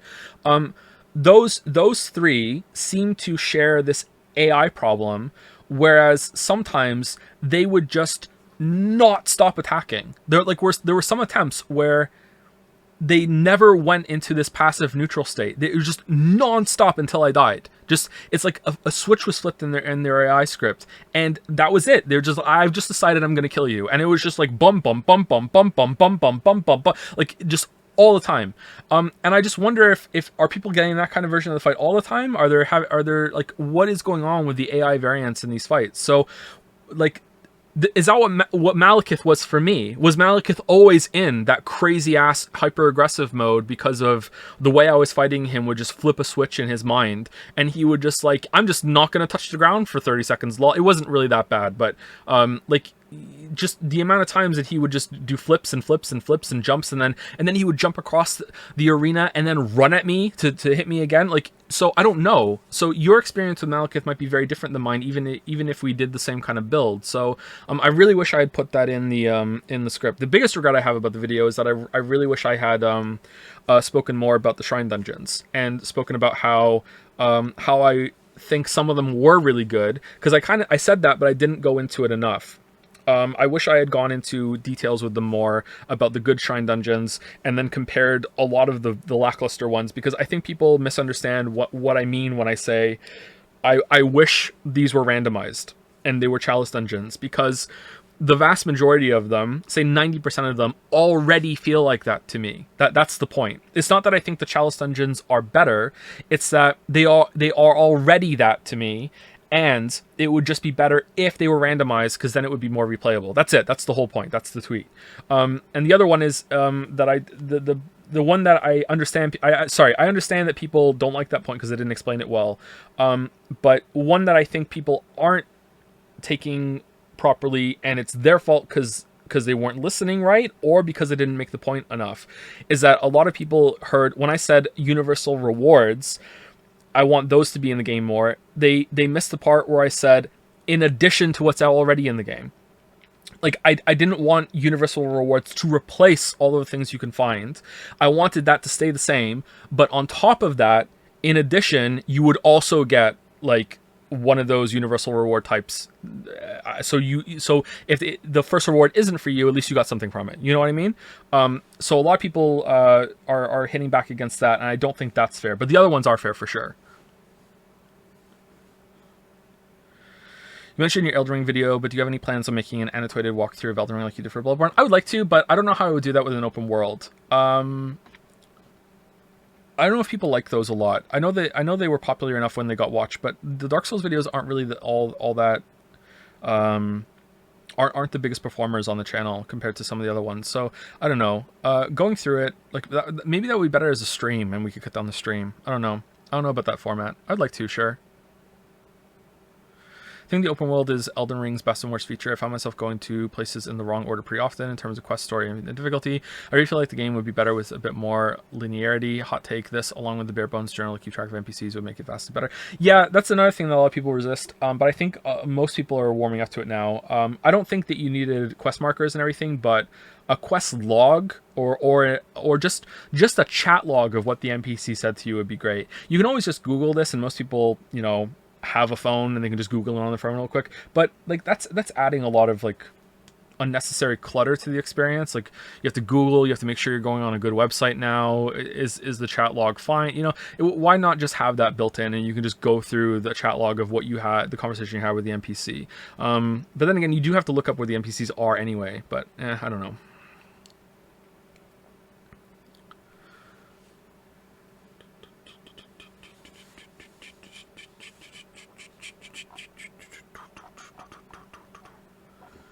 Have you seen the Elden Ring speedruns? They're wild. I've been watching. Is it? No, little Aggie does. Had one, but he does a lot. I watched a bunch of his Dark Souls and Sekiro videos. It's Distortion 2 that's been doing that, right? I've watched a couple of those. The skip that makes you launch forward is nuts. That's a wild glitch. I don't know how he does that. Do you want a Sekiro DLC, or is the game already perfect in playtime content? It's definitely not perfect, and I would have loved Sekiro DLC, but I think that ship has sailed, and I would prefer just another game like Sekiro. I think that character and that story is done for the most part, although maybe they could find a way to do it. I don't really care that much, so I'd be fine with it being the same person. But like, I would just prefer a sequel at this point. What's the worst regular enemy in Elden Ring? The Rune Bears or the grafted without a weapon? Would you prefer a game with a really good combat system with repetitive contents, or a serviceable combat system with good amount of contents that provide diverse experiences, both have a similar difficulty level in this thought experiment? Oh, I don't know, man. Like both of those sound great to me, because you're just really comparing, like you're comparing kind of like Sekiro with Dark Souls 1 there, right? Like probably the really good combat system with repetitive contents would edge out a little bit, but like Sekiro is pretty repetitive when it comes to the things it asks of you, but the combat system is so great that it works. But even in Sekiro, like my biggest criticism for Sekiro is that a lot of the fights start to feel samey. Even though I love it, it is kind of like, I wish there was some more variety, and they asked you to do more perilous moves and more creative uses of training them together and everything. But then Dark Souls 1 is like that, where the combat is not that refined, but has really good things on the experience side with enemy variety and also enemy placements in the levels. So yeah, I don't know. What about the Minotaur archers in Shifra as well? Those were okay. I thought those were alright. Kind of annoying, but they were okay.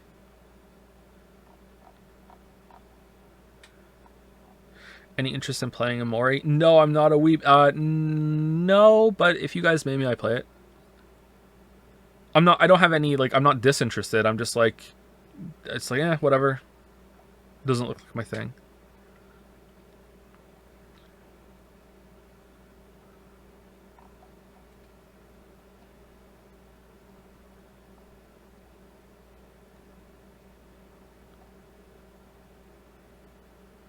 Sorry if you already answered this question, just joined. Are you planning on returning regular streaming? Would love to see Waffles chat upon return in one form or another. I'm not sure yet. We're going to do another stream later in the week. We might actually play a game for that one. Fancy, I know. To do like an audio test sort of thing. And if that goes well, maybe I will do we'll play a game once a month or something and get through the voted list especially. I feel really bad that the voted list is so behind. But I'm not promising. We'll see how it goes. Some Genshin, maybe? No? When are you moving back to the city? Never. I don't think we can ever go back to Toronto. It's too expensive. We might go back to Ontario. But, like, Toronto is like oh, holy shit, no.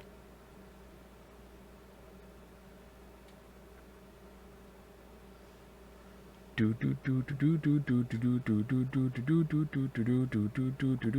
I was quitting drugs and going through withdrawals, your Persona video saved me, bro. Hope you come back to streaming. Oh, thanks. I got that could do that for you. That means a lot to me. Hope you're doing better.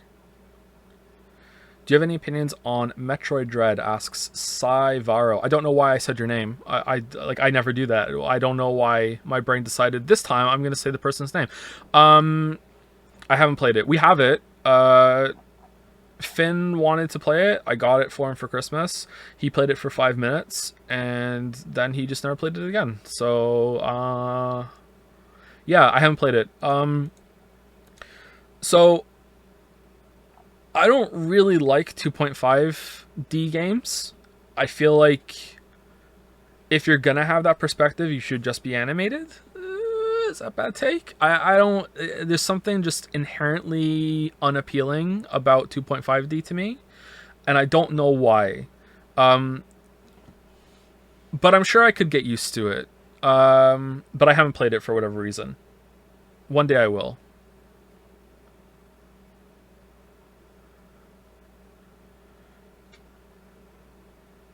Would you ever play the new Final Fantasy game that's made by the Neo devs? Chaos. Yeah, we'll play that. I'd like to. I don't know if we'll finish it, but I'll play that. We'll stream it. Do you have any idea if you're going to do another big franchise after The Witcher 3, or are you going to be back to doing more singular videos? I don't even know if I'm making videos at all after Witcher 3 and Cyberpunk. I'd like to. I spoke about it earlier, that the Elden Ring video was an experiment to see if I still could. I don't know if I am. I don't know. It was very hard to make the video, but it was still nice that to find out that I still could. But in terms of time, it's very difficult. I can't see why I couldn't make small videos going forward, especially on short linear games, or even short non-linear games, as long as I don't have to play it multiple times. But I can't really promise anything. I don't think there will ever be a project as big as The Witcher again. But who knows? I don't know. I don't know what the future holds. This is my first time being a father, so I have no idea when it's going to get easier. I know it's going to get harder for another 3 years, but after that, it might start getting easier, and then I might have more time to commit to longer projects again. I don't know, and I don't know what the future holds with renting out like an office space. It seemed a couple like a month or so ago that COVID was kind of winding down, and now all of a sudden it's like COVID's back with a vengeance, and like they eased up on mask mandates and all this shit here in Moncton, and a lot of things were on hold. It's like, okay, let's go rent some office space, or maybe even move somewhere else in the middle of a pandemic. It seemed like a really bad idea. Lily and I also don't know how to drive, and we'd like to learn how to drive, and all that was shut down during the pandemic. You could not go and get your license, or at least they said that for part of it, and they didn't answer their phones. But people in Moncton love to not answer their phones. Even doctors' offices here like to not answer their phones. So a lot of things were on hold. So I don't know what the future holds with that kind of level. And then COVID seems to be coming back now, so I have no idea. Yeah, I don't know. Squeaky chair.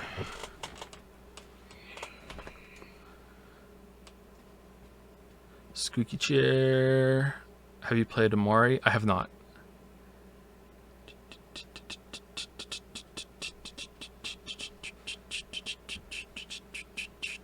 Any thoughts on the Dragon Age series? Oh man, I've only played Dragon Age 1 and 2. I really like Dragon Age 1. Dragon Age 2 I didn't finish, but I liked it well enough for what it was. It felt really rushed and kind of budget, and I didn't really like the art style, but I really liked that you were in one place and you saw a time progression. So I liked that. Big Witcher 1 vibes. But I didn't finish it. But I didn't finish it because I was addicted to World of Warcraft at the time, and it was a raid tier. It was the same kind of thing as another game. I can't remember which one it was. Excuse me. So like World of Warcraft is responsible for pulling me away from a lot of games. So I didn't finish Dragon Age 2.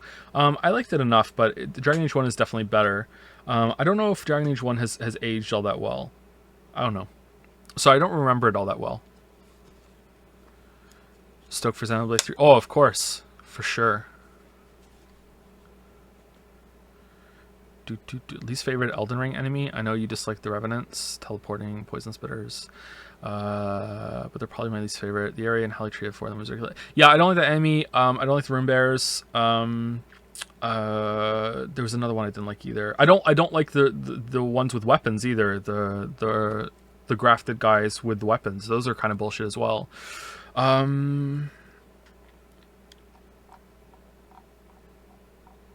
can't think of another one now.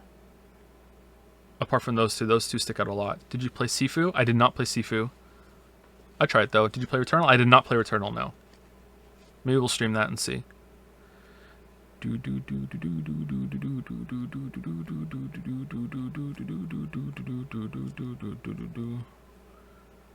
Thoughts on Commander Nile? He was my favorite, to be honest. Really? That was your favorite? He was okay. I didn't like the thing you have to do before you get to fight him. I felt like some of his moves weren't as readable as they should be, with some of the particle effects. Have you played or have any interest in playing Neo 2? I have played it for a little bit, just like I think an hour or two I tried it, and it seemed like an improvement on Neo 1, which I already liked a lot. But I didn't commit to a full playthrough. I'd like to though. I made a waifu.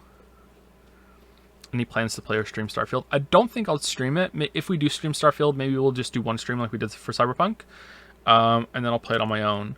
I would be an idiot to not make a video on Starfield because of how popular the Fallout 4 video was. But I also haven't made a video on Skyrim, so I am an idiot. So I don't know. Have you played the Super Hot sequel? I didn't know there was a Super Hot sequel. I had no idea. Would you consider do a video on Outer Wilds? I would love to do a video on Outer Wilds, but I don't know if I could do it justice or what I would talk about it. I think if I did a video on Outer Wilds, I would try and be more artistic and creative with the format. I think I would approach an Outer Wilds video as more of a creative writing exercise rather than a like a critique sort of exercise. I would still talk about the gameplay, but I think I would talk about more of the experiential side of things, kind of like what I hinted about in the Elden Ring video. Do do do do do do do do do do do do do do do do do do. Did you lick what? Have you tried out Magenta Horizon? I have not, and I feel really bad about it. I know that you linked it to me a while ago, but I haven't. Sorry. There's lots of things I haven't tried. Will you ever review Death Stranding? Almost certainly not. I don't think so. I don't think I need to do a Death Stranding review. Might be fun. Have you tried Blasphemous? Oh, we streamed Blasphemous. We did a whole playthrough of Blasphemous. It's on the second channel, I think. If you're going to stream, what game will you stream first? Probably Resident Evil 8, maybe Stranger to Paradise, I don't know. And then we'd hit one of the voted games and play a couple of those. And then maybe we'd do the Outer Wilds DLC. I think that would be the general path that we would take through streaming games. If streams could come back. But I don't know if they can or not. We'll find out this week. And then I will talk to Lily and I will see what I can manage. I wouldn't be adverse to streaming like a little bit, like doing a playthrough and then fucking off for a month, but I don't want to completely shoot myself for balance, and also I don't know what time I could stream. I'm having a lot of trouble keeping a schedule lately. I'm all over the place when it comes to that. I'm not sleeping well at all. It's been a long time since I've been able to sleep well, apart from 2 nights ago. I had some good sleep 2 nights ago, and before that it's been fucking ages. Best girl in Elden Ring? The Shabriri Grapes girl is the best girl and is the waifu of Bring Back Steins Gate. There's no VODs on second channel. You need to replay it. No.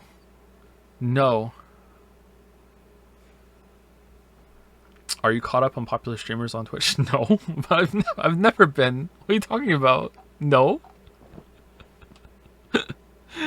Will the Sekiro video be lost forever to the ether, or is that something that may happen in the future? I don't know. Most of what I wanted to say about the Sekiro video in terms of gameplay, I like condensed and boiled down into the Elden Ring video.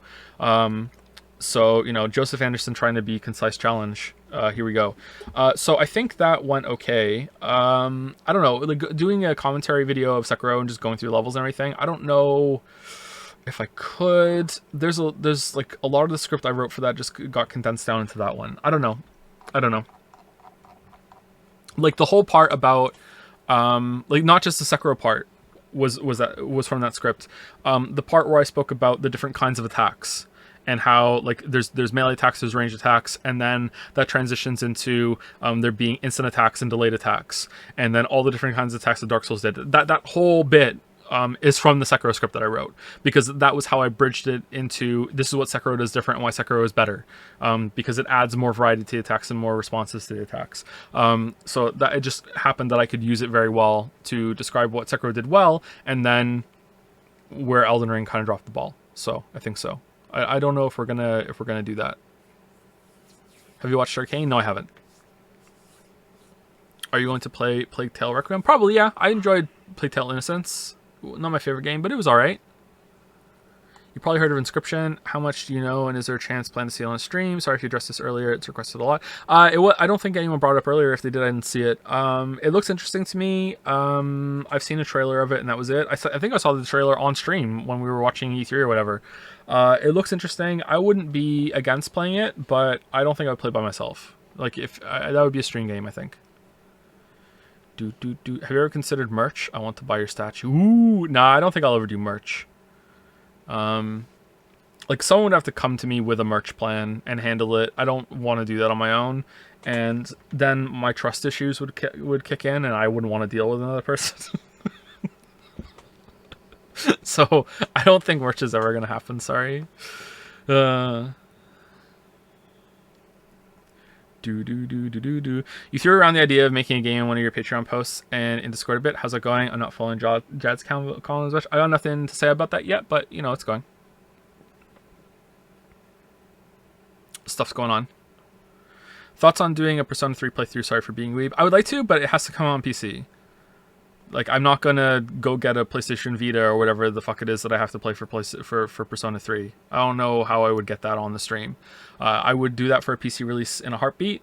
If there was an easy way to set it up, like a non-painful way, and I could get it running, then I'd consider it. But I would prefer to wait for a PC release, which I think is gonna happen for sure.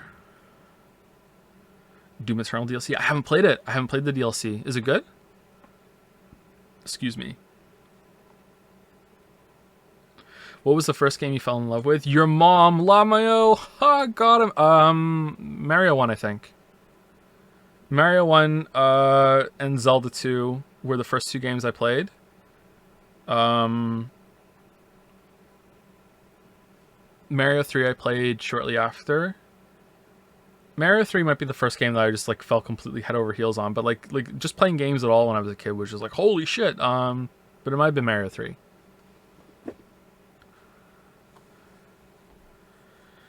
Did you watch any anime while you were gone? Maybe with your kids. I did watch an anime. I watched it was on Netflix. I watched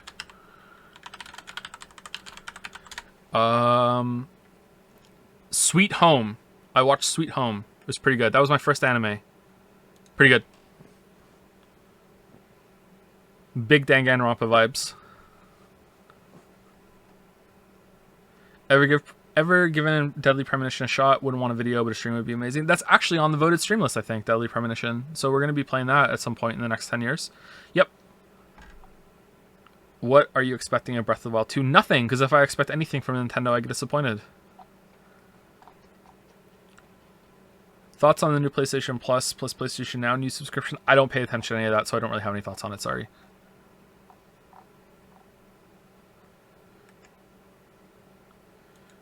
Will you play Zero Escape? That is also on the list, so yeah, we will be playing that at some point in the next 10, 20 years. Did you play the Demon's Souls Remaster? I did, but only a little bit to get footage for the Elden Ring video. Will you play Tunic? I have played Tunic. I've almost finished it. I don't love it, sorry. I feel like that's one of those games that that most people play it are going to consider it like an indie darling, and I haven't finished it yet, so maybe it's got some surprises left for me, but I've played it for at least 10 hours, and if you've played it, then you know how far I am then, roughly. And, like, I dig a lot of the stuff that it does, but I'm not, like, Undertale head over heels in love with it, sorry. Did you do your exercise? Yes, I did. Thank you for asking. When do you think a new mainline Chris Pratt game is gonna release? It's been a long time since Odyssey. It has, hasn't it? It's amazing how much time passes. I don't know. I would love an Odyssey 2. I think an Odyssey 2 would be like unironically fantastic. If they really like ramped up the complexity of what you can demand out of that, the best moveset and the best camera that a 3D Mario has ever had, I would be all over an Odyssey 2 for sure. And they're just not doing it, so meh. You should make a Berserk video. That would be awesome. I have some. The first video I ever did was on Berserk. It's in 5 parts. Have you played Metal Gear Rising Revengeance? Not only have I played it, I streamed it. It was pretty good. I liked it a lot.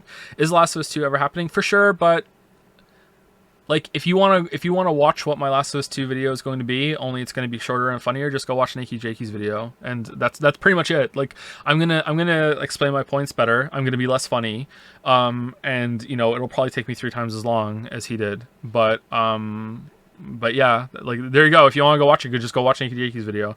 It's almost point for point what I will say. Then why make a Last of Us 2 video? Because of the money.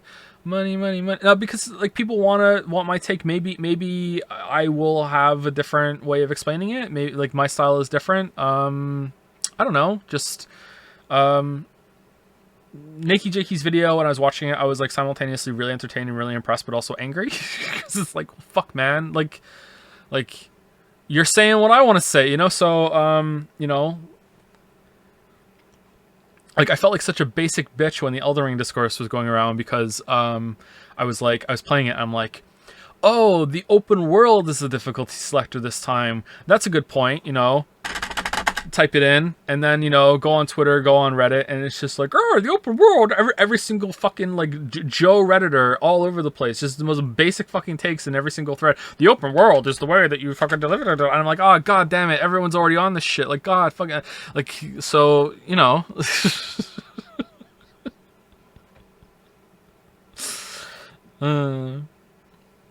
Favorite bullet grubber animation Hunt Showdown? Oh, I don't know.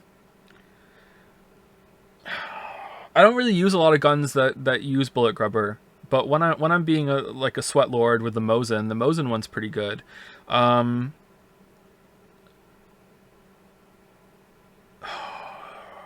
haven't played Hunt Showdown in a long time, so I can't remember. Does the Spectre have one? My typical loadout with Hunt Showdown is a Martini Henry with a Cadwell. That's my preferred loadout. For whatever reason, I know the Martini Henry is like a bullshit gun.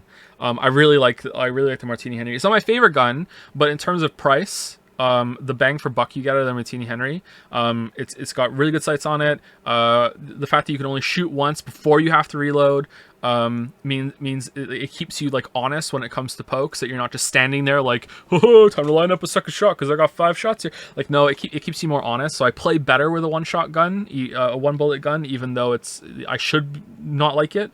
Like, in terms of favorite guns, like I prefer the Lebel and the Mosin. Those are really, really, really good guns.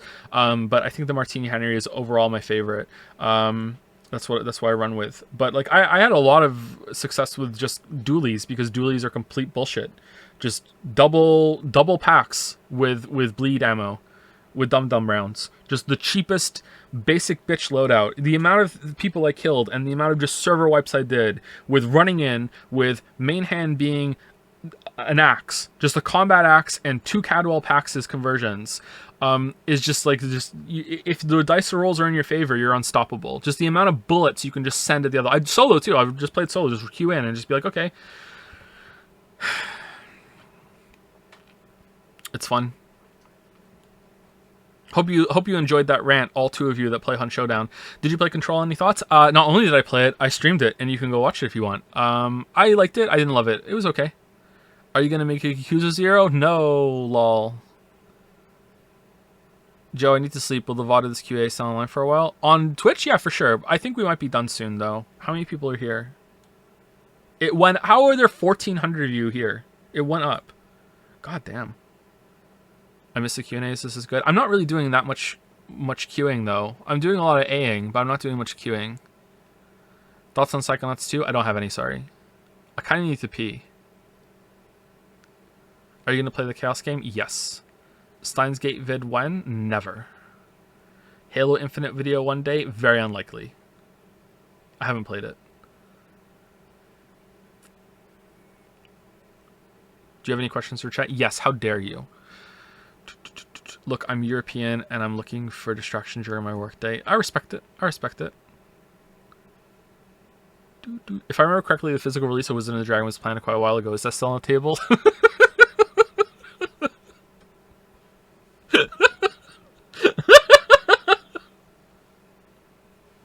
Yeah, okay. I mean, probably not. Maybe. I don't know.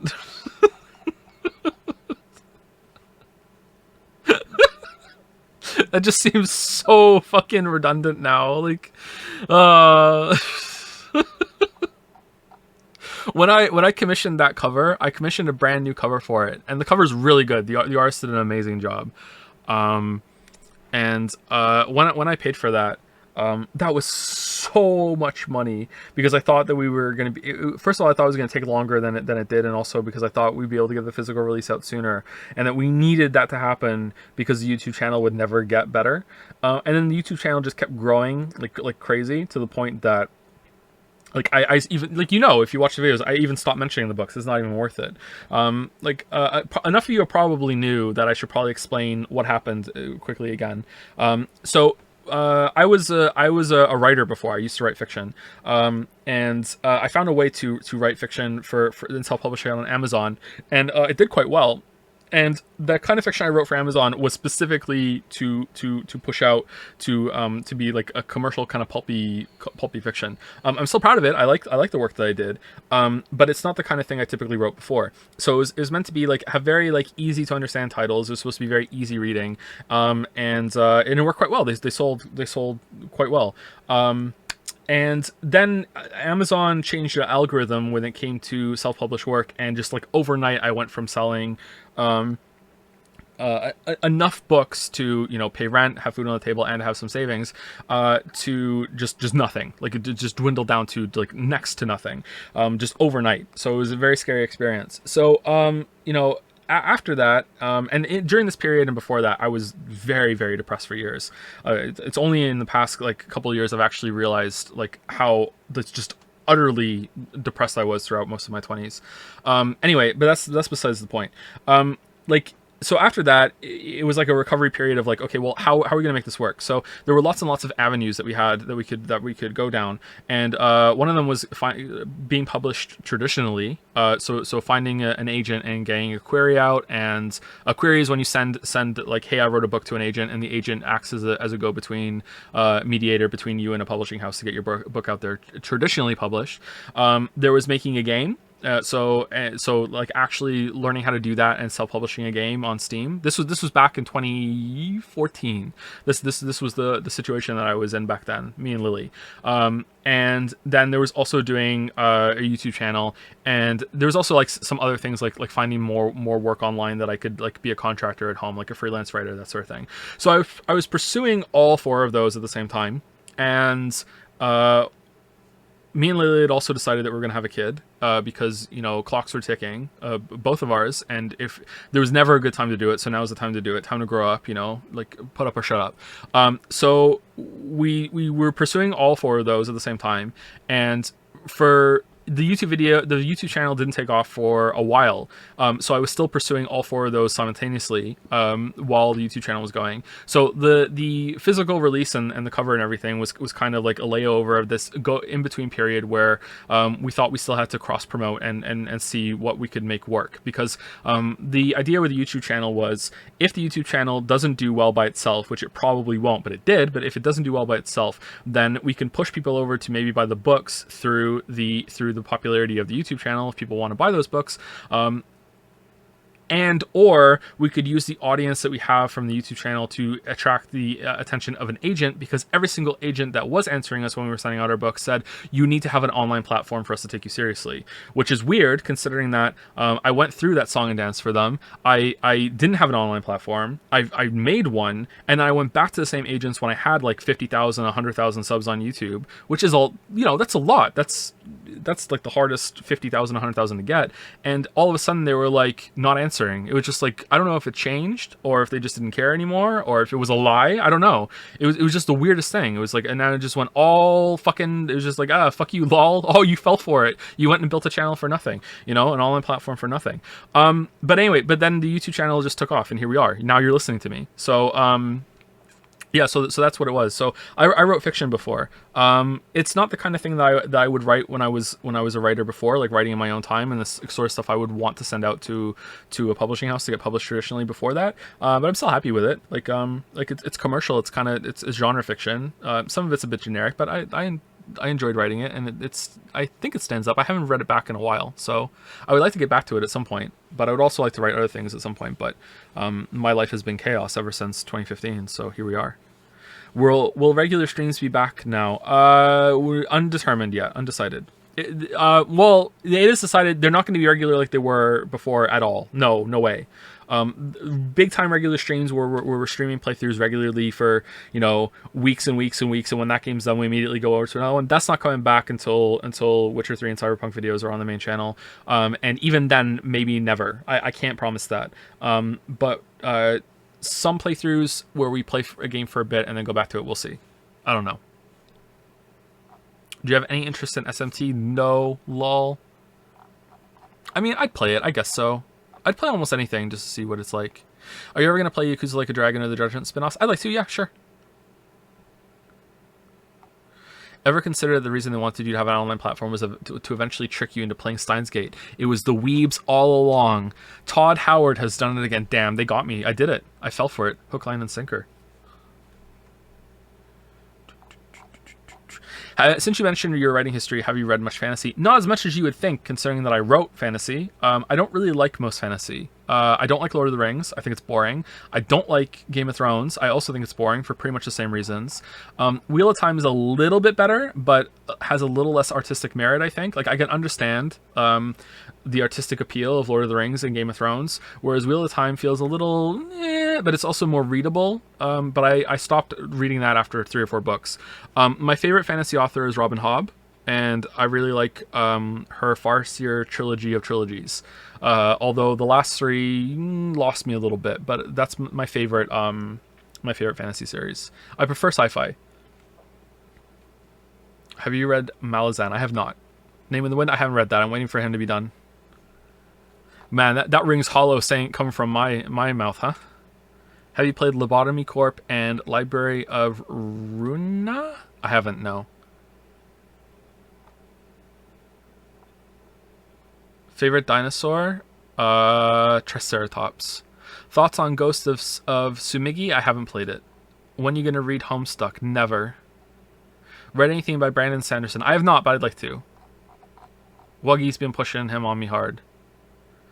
Was Farseer hard to get into? I couldn't do it after a few chapters. Okay, so I read the Farseer trilogy when I was a teenager. That's when I started reading it, and I don't know why I jived with it so much, but I did. I just really liked it. I just devoured it when I was I think I started reading it when I was 16 or 17. And it was it was a big deal for me. That was like a big book for me. Like I just really got into that world, you know. So it might have just been the time of my life when I read it. So I can't really answer that. Sorry. Did you enjoy the Witcher books? So yeah, I did. Sorry, the Witcher books in my mind are like separate from everything else. It's like I've quarantined all of the Witcher experiences in my head. The Witcher books are probably better than the Robin Hobb books, but the Robin Hobb books are more special to me. But the Witcher books are excellent because they're paced so well. But Sapkowski, sorry, kind of falls into the similar Lord of the Rings trap in the 5-book series where it almost feels like he's parodying it. So Sapkowski likes to do this thing called the retelling. He says this in interviews. You know, that's why his use of certain monster tropes and elves and everything is like really on point when it comes to like subverting your expectations when it comes to using those. Like he just says it outright that's what he likes to do. And there's a moment in the book series, I think it's in book 3, where it really feels like he's just retelling Fellowship of the Ring, and making fun of it. And I really like that, but then after that, it just becomes Lord of the Rings for a little bit, and I'm just like really, I'm just like staring at the page, like really, like we're doing this shit. Like, do you guys know Tom Cardy, the guy who's like, have you checked your butthole? The guy who does that song. I love this guy's songs. You guys know Tom Cardy? He has a song about Lord of the Rings, and it's a music video where he is Tolkien pitching Lord of the Rings to a publishing house, and he's like, you know, it's about a magic ring, and they go on a quest, and they're like, what happens next? And he's like, they walk, and he just says that all along. Okay, that's fucking like almost half of the Witcher saga when it becomes a serialized story, and he just is just staring at it, just like really, like I thought you were above this, dude. Like the first 2 books you did were so good with this like kind of fragmented, shattered glimpses of this world, and then you started writing a series of novels, and it started off okay, and then you get to like at the end of book 2 or halfway through book 3 or something, and they walk. Oh no, a fight on a bridge. Walk. You know, like fucking get drunk on dandelion wine. Walk. Just fucking hell. Like, just get to the point, you know? I don't like it. I don't really like it when fantasy writers meander like that. I know some do, but yeah. Any tips on how to write about games? Write about games? I thought you said write games. I don't know. If you asked me a while ago, I would just give you the basic answer, which is a lot of writing about art is just being able to identify what you like and you don't like. If you're at that level, then that's still really good advice. A lot of people don't know how to appraise things, and this is going to sound really condescending. I don't mean it that way. It takes a while because. Okay, so do you know how you don't consent to being born? What a pivot, huh? You know how you don't consent to being born, and as you grow older, the time period that you live in is actually surprisingly important and indicative of how you think and view the world. Like, no, that's kind of yikes. I can't say that. Let's okay, we'll say it softly. You might have some opinions that you might find abhorrent if you were born a while ago, maybe even as recently as 40 years ago. If you were born 40 years sooner, you might have some pretty yikes fucking opinions right now about certain groups that you don't agree with at all now, but you would have them if you grew up in that period because they were normal and it was normalized, and you would just have that opinion. Unfortunately, it's just how it is. Sorry. Like just like some opinions that you have right now and I have right now are going to be considered pretty yikes 100 years from now, like big time. Like I think one of them might be eating meat. I think eating meat might be considered like, oh my god, like everyone was so fucking barbaric back then. But I'm gonna say, I can say that, and I will tell you right now, I love eating meat. I love burgers. I love steak. Like fucking hell, I love eating meat. But I think 100 years from now, like, or maybe even a little longer than that, I don't know, I think they might look back at that and they might be like, holy shit, what was wrong with those guys? So anyway, to pivot off of that, the way that you look at the world is very informed by the time that you live in, and art is an ongoing process, and I don't think a lot of people understand, and I understand this a little bit more, I think, because I have kids and I have to teach them things, and like even just with video games, which is a fairly new medium, teaching Finn and Leo how video games work and the language of video games. And Rasputin has a good video about that, like gaming for a non-gamer. So even an adult who hasn't really played many games, just trying to get them up to speed on how things work. Never mind what you like and don't like. Just get them up to speed on how art works and the language of art is like a monumental fucking task. Okay? Like it's really difficult. So a lot of people, like I don't think anyone is really equipped unless you're really fucking smart. Like you don't really know how to form your own unique perspective and opinions on something as complex as art, especially like established art forms like literature, and to some extent cinema, that's been around for longer, and music especially, until you have a lot of experience, like maybe even into your mid-20s. Okay, so like once you get there, that's when you can start really analyzing things and really looking at things and being like, okay, I can have a unique opinion, and I can go on stream and say, I don't think Silent Hill 2 is all that great. I still like it, but I don't think it was all that great. Sorry, because this is what I like, and I know what I like, and I'm confident about what I like, and I'm not going to sit here and I'm not going to toe the fucking line because everyone else seems to love it, and you're not wrong to love it, but I'm gonna just sell what I think, because I have my own way of looking at things, and I like that way, and I'm able to process it and be like, okay, well, does this align with what I like or what I don't like? Did this do things that I like or not? And you can still be surprised. There can still be some things like the ending of Outer Wilds, I won't spoil it, but the ending of Outer Wilds, when I initially streamed it, I was kind of disappointed, and you can hear that disappointment in my voice when I talk about it at the end, where I'm just like, meh. And the more time has passed, the more I've changed my perception of my standards and everything, and Outer Wilds has been so good that it's informed my standards and changed them, that I actually love the ending of Outer Wilds now, because I had time to think about it. So getting to that level where because before you get to that level that you can do that, you still have opinions on art. Like you still want to be able to say, I like this, I don't like this, and your opinions are still super fucking valid, but they're also going to be informed by other people and societal pressures, and you may be thinking that, oh wow, why, like everyone else seems to like this thing, I should like it too, and you don't have that confidence, and it's a confidence born out of understanding. You might not have that yet, and also you might not even understand your own feelings yet, and you might be liking something without really understanding why. So that sort of thing. So it's really important, and it's that when you start talking about any art, that you need to get yourself into a position where you first understand what makes it good, but also why you like it, and that's the most important thing, and that's your fundamentals. Is like, why do I like this? Why do I not like this? And I know it sounds like fucking basic ass shit, but honestly, a lot of people aren't there. A lot of people never get there. Like, they never do. Like they're constantly just stuck in this kind of like echo chamber where they don't want to step out of line. They don't really want to think about art that much either, and that's perfectly fine. That's perfectly fine. It's great. Like I'm like that with music. I have no idea how to analyze and appreciate music whatsoever, but I still know what I like. You know, I don't go along with, oh, okay, well, whatever's popular is what I have to like. I do like a lot of popular music, but I don't go along with what everyone likes because, you know, whatever. I just know what I like, but I can't tell you why, you know?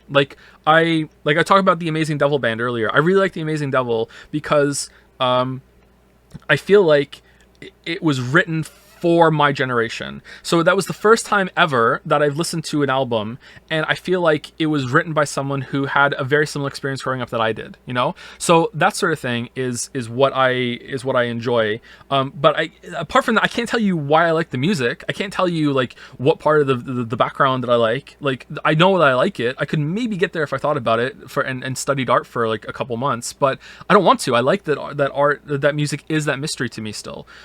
So yeah, that's where you had to get. Apart from that, like, I don't fucking know, man. Like once you get to that level, it's really about like digging down deep into, okay, well, where do I think the strengths of the medium are right now, and how do you push past them? Because if you're at the point where you can actually you can identify the peaks of art and also know how to push past them, at that point, like, let's say you were doing that for books, at that point you should just be writing the books. You shouldn't be talking about them. You shouldn't be writing reviews. You should just be like the next big author, you know what I mean? And that happens. Sometimes even some literary agents become writers. They get that to that level, and they want to create. A lot of people don't like to create, though. They like to react as well, and that's fine. But yeah, basically what I'm trying to say is that the artist only creates, the critic must plumb, and then create as well. Lots of plumbing going on. You have to plumb, do lots of plumbing, be a plumber, and then you can be a better critic. I appreciate your recommendation of Jacob Geller's video. It was such a good video. I was enthralled the whole time. The way that he used switching between different takes and the splits that he did. Oh, it was so good. It was so artistic. It was such a great video. Really, really great video. The part of the Witcher 3 video I'm looking forward to the most is your thoughts on the Witcher books. I hope it holds up. You might be a little disappointed because I don't really go into that much detail on analyzing them. It's mostly that's probably the part of the video that is still the most recap-y, because I assume that most people don't know it. I don't go into like a stage by stage, like, then this happens and this happens and this happens and this is what I like kind of thing, but I do like a general overview and I give my opinions and feedback on it. There is a really indulgent part in the video where I talk about another book, though. And I think a lot of people won't like that part, but fuck it. Like I'm really passionate about what I say there. That was one of the easiest things to ever record. I hate recording. I hate narrating. It's my least favorite part of the video process. And I loved writing and doing that part so much that I did most of that in one take, which is pretty fucking unheard of for me. Usually it takes me at least 3 takes for every single thing. So if the video is an hour long, usually the audio I have to trim down is 3 hours. But I did that in like almost one take, just like because I feel so passionate about that topic. And I can tell you guys if you want. I go on a big huge rant about the hero's journey. The hero with 1,000 faces. For like 40 minutes. Nah, it's not that long.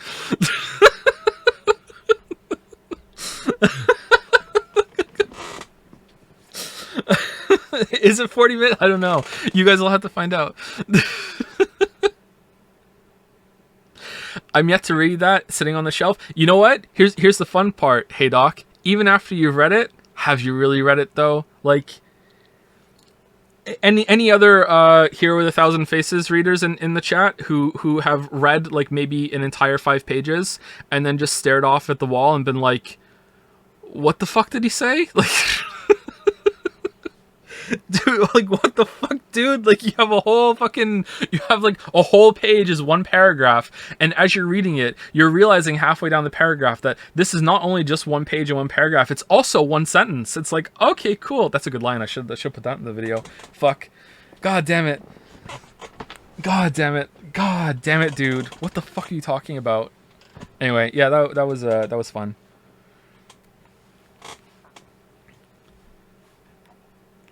Do. Infinite Jest vibes. I still haven't read Infinite Jest. Should I? What kind of Q&A stream is this? Any questions or recent video questions? You can ask whatever you want and I'll answer it. Just like this one. Just kind of going on a rant. Read Umineko when the cat girls cry? No, I'm good. I'm familiar with Campbell's arguments. They're pretty flawed, right? Very cherry picking when it comes to collecting stuff from different mythos. Yeah, but that's not really his fault. I don't want to spoil too much of the video, but I'm not too hard on him, but I do disagree with pretty much everything he says. I think he's a monster, and I think that he's done irreparable damage to literary criticism. But, you know, I'm pretty fair. I'm pretty fair. What books do you recommend for an aspiring author? Hero of the Thousand Faces. I don't know how to answer that question. I'm sorry. I don't know. I don't think there would be any books I would recommend like that. Just read a lot. Try and spread yourself out wide over a lot of genres and a lot of different authors. Read some contemporary work, but also read some classic work. At different times in your life, you're going to enjoy different things. If I had, John Irving is my favorite author. If I had read John Irving when I was in my teens, I would probably hate it. Shakespeare was almost ruined by English class for me, but Hamlet was just such a banger that it survived. But I still haven't gone through all of Shakespeare's work. But you really need to see that performed, not really read it. Charles Dickens is, I think, another one that I didn't like at first, and then when I read him later in life, even a couple of years later, it was a pretty quick turnaround. I think when I was like 15, I tried to read It Wasn't Great Expectations. It was... I think it was Tale of Two Cities. And I didn't like it. I was like, what the fuck? Who gives a shit? And then just a couple of years later, like 2 or 3 years later, I read Great Expectations, and it was just like, oh my god, the dude, like, the flow of this prose is just amazing. Like, holy shit, it just it's like reading butter off the page. It's the complete opposite of Joseph Campbell here with A Thousand Faces. Like, it's just so readable, just so flows so well. So like you're gonna have different experiences depending on your exposure to these things, and also just where you are in your life. So yeah, I would just say just try and read a lot, and don't be afraid to just read something. And if you're not feeling it in the first 10 pages, just fucking put it down. Like, go get a library card, you know? Be that kind of cool guy who has a library card, so you don't have to buy a lot of these books, or just fucking, you know how to get them. I'm not going to say that and get banned. See what you like, and just spread yourself wide over a lot of different books and authors, and then just whichever ones hook you, go for it and see. The Hero with a Thousand Faces hater is logged on. You piece. Will we ever get feet pics? No. Did you watch Noah Gervais's video on Dark Souls and the issues of the Get Good community? No, I don't watch Noah's videos. I don't like them very much. Sorry. I don't want to cause any YouTuber beef. Like, I respect him. I know a lot of other people like his work, but every single time I've tried to watch Noah's videos, I just can't do it. So like the audio quality, the leaving the bad takes in, everything like that. I just can't do it. Sorry. I don't really like his content, but like, you know, no disrespect.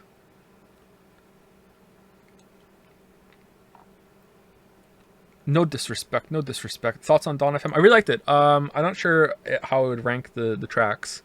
Gasoline's probably my favorite. We were talking about that earlier. But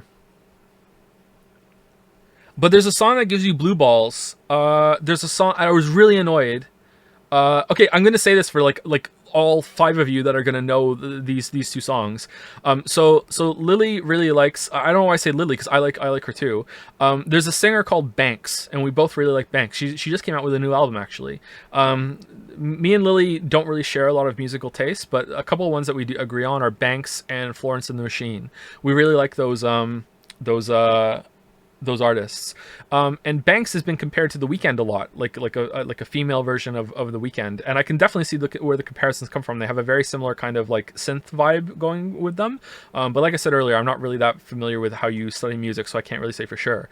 And Banks has a really great song called Till Now, which is the opening of not the most recent album, but the one before. And it builds to this like wonderful moment where you think it's going to explode and become this huge full song. And that's where it ends. And you just get really into it, and then it's done and you're like, oh, okay, fucking great. Thank you for that. So it just gives you blue balls. And there's a song, like, for all 5 of you that know that, maybe even less than 5 of you who know that singer. Well, there's a song on Dawn FM called "Every Angel Is Terrifying," and like it starts off with, I really like songs that build. That's my favorite thing, is when a song starts out kind of quiet and just like builds, and then explodes into this big huge song, and it's like, oh my god. And this song, like, it starts out great, and then it becomes like this big chorus, like crescendo, kind of crashing all over the place, and it's like, and there's this choir, and it's like, and then it sounds like it's gonna break into a song, and then it actually like hard cuts to like one of the in-album fake commercials that they do for the concept of the album, and I'm just like, what the fuck? Like, I had it out, I had everything ready. Like, what the hell, song? Like, where did you go? Like, and then it doesn't go back to it ever. It just flips over to a different song at the end of that. Like, that was like, that would have been the best song on the album if there was a full song there. Anyway, yeah, sorry. What song? Every Angel Is Terrifying on Dawn FM. Speaking of music, have you been spoiling yourself on more Ace Combat 7 songs, by the way? I only listened to a couple, so no new ones, I don't think, no. Fave movie director? Oh, God. My favorite movie is still probably Fight Club, because it was so important for me growing up. I don't think there's ever going to be a movie that outdoes Fight Club for me. So maybe David Fincher would also be my favorite director. I don't know. I don't really think of directors that way. We were just discussing Dennis Villeneuve on I don't know how to say his name. I'm not making a joke. On Jad's yesterday, I think, and I like most of his movies apart from Enemy, which sucked. So maybe him. I think Nolan is overrated. Sorry. Like, especially after the clusterfuck that was Tenet. Like, oh my god. So I think Christopher Nolan is pretty overrated, so I wouldn't put him there. But maybe David Fincher, because David Fincher did Fight Club, and David Fincher also did Gone Girl. And Gone Girl, the book, is amazing, and the movie is also amazing. And if you haven't seen Gone Girl, don't look up the story or anything, just watch Gone Girl, or just read it. Gone Girl is an amazing story. So it might be David Fincher, but I don't really think about those things very much, sorry. Gone Girl. Gone Girl. Girl. Gone Girl. Can you say Obama? I'm begging you. Well, I just said it. Did I just fall for a trap? It's cold in my room, Joe. I'm sorry.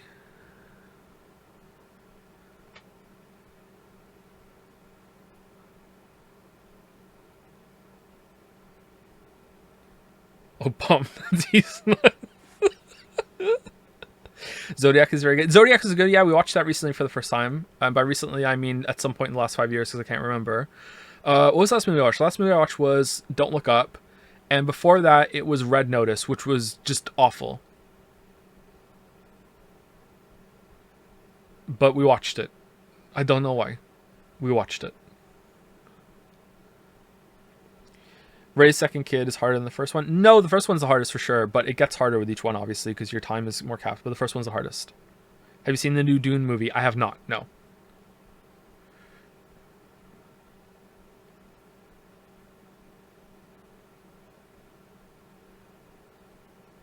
Do you think that love can bloom in the battlefield? Yes. Don't Look Up is pretty damn patronizing. Yeah, a little bit. Yeah. It wasn't my favorite movie, but it was alright. Favorite Kanye album track? We know you have one. So the only album by Kanye I've listened to is My Beautiful Dark Twisted Fantasy, or I might be getting some of those words mixed up. And my favorite song by his on that album is Lost in the World. I love that song. I love the drums in that song. But there's another, Monster's pretty good too. Do you like Tarantino? I do like Tarantino, although he seems to be kind of a creep, but I don't know. That's not fair. Like, anyone could be a creep. I do like Tarantino. I don't think I've ever seen a Tarantino movie that I didn't like, but I haven't seen all of them.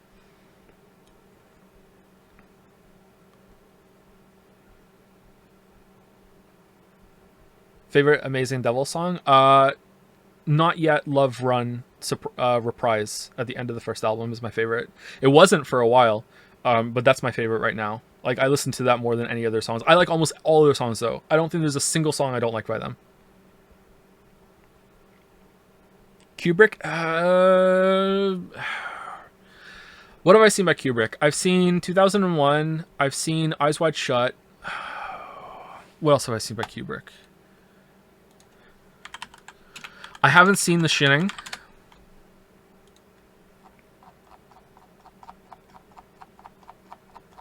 Why is your Wikipedia page so long, my dude? Oh, you're one of those fuckers that has their filmography gets its own fucking page, even though he only made like fucking 5 movies. How do I get to it? Where is it?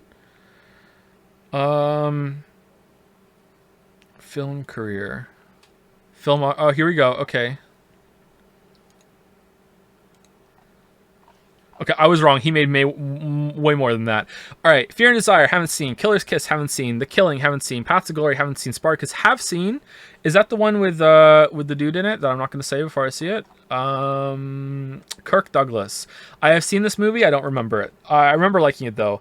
Haven't seen Lolita. There is a Lolita reference in Eyes Wide Shut, though. That's what I'm thinking of. I haven't seen Lolita. I've seen Doctor Strangelove. That movie is great. 2001: A Space Odyssey. I've seen. That movie's great. A Clockwork Orange. I've seen. That movie's great, but I don't think I understood it when I watched it. Haven't seen The Shining. I've seen Full Metal Jacket. That movie's great. And Eyes Wide Shut I've seen, but that movie was really fucking weird, and I don't know if I liked it or not. So I've actually seen most of his movies. Holy shit, I didn't realize that. Yeah, his movies are pretty good.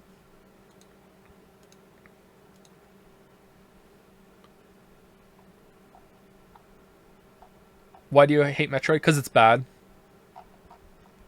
I don't hate Metroid. I just don't like Super Metroid all that much. I don't hate Super Metroid. I just don't like it all that much. And I played it at release. And I didn't like it back then either. The controls are just kind of clunky. The combat's kind of meh. I really like Metroid Prime. All 3 of them. And that's all we're gonna get ever. I liked another Metroid 2 remake. What little I played of it. And I haven't played any of the other official Nintendo ones yet. But I'm sure I would like them. Sopranos or Breaking Bad? I haven't seen Sopranos, so I have to go with Breaking Bad. Have you played Spec Ops Line? I have. It's okay. You should have played Symphony of the Night instead. It's the superior Metroidvania. I haven't played that. Do. 14 movies? He doesn't have 14 movies. 1, 2, 3, 4, 5, 6, 7. I'm starting to get worried. 8, 9, 10, 11, 12, 13. Aha! 13. 13. Did I miscount?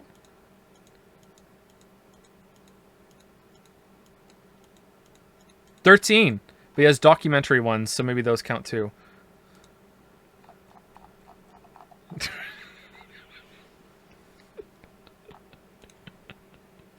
Better Call Saul or Breaking Bad? I haven't seen Better Call Saul, so I have to go with Breaking Bad. Please continue to ask me to compare shows I haven't seen to Breaking Bad, so I can keep choosing Breaking Bad. If you had the power to kill a video game genre, what genre would you kill? JRPGs.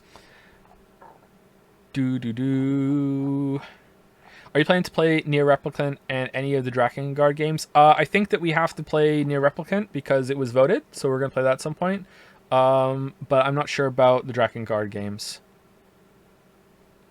Wasn't Drakengard like a Super Nintendo game that was like this weird kind of thing? Super Nintendo Draken. Oh, it was just called Draken. I remember this game. This game was weird. All right, so it's not Drakengard. Is this a prequel to Drakengard? This game was fucking weird. If anyone has ever heard of this game or played this game, I'll be very impressed. So if you want to press me, you can lie.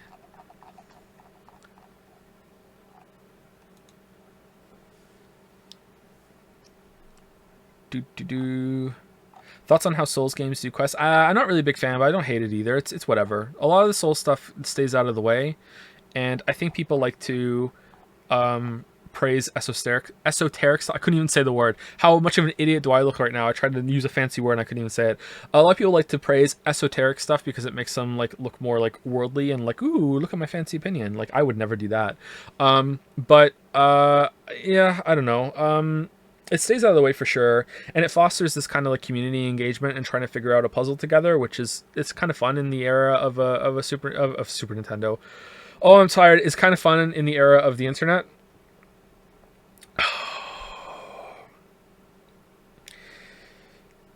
What the fuck? So yeah, but I wouldn't say that I would I wouldn't say I would love it. Fave Paul Thomas Anderson movie. Okay, let me look it up.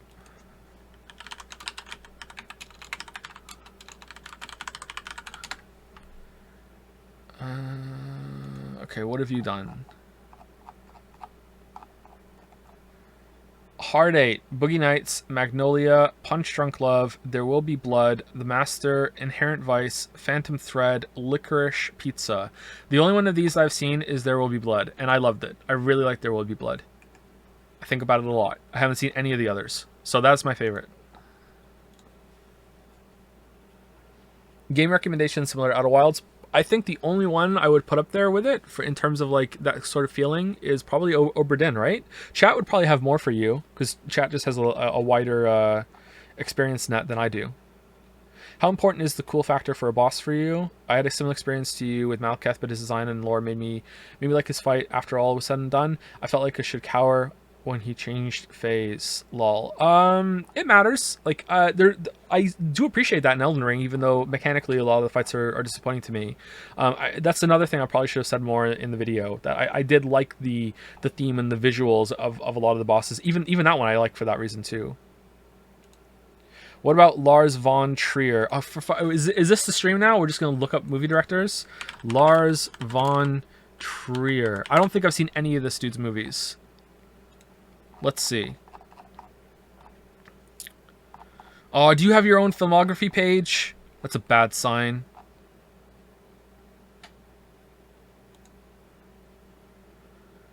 No? What? Where is it? Boomer can't use Wikipedia? Where is your shit? Oh, you have... Is it under frequent collaborators? Is that why? Does he have a different one? Okay, so Epidemic... Medea, Europa, The Kingdom. I haven't seen any of these.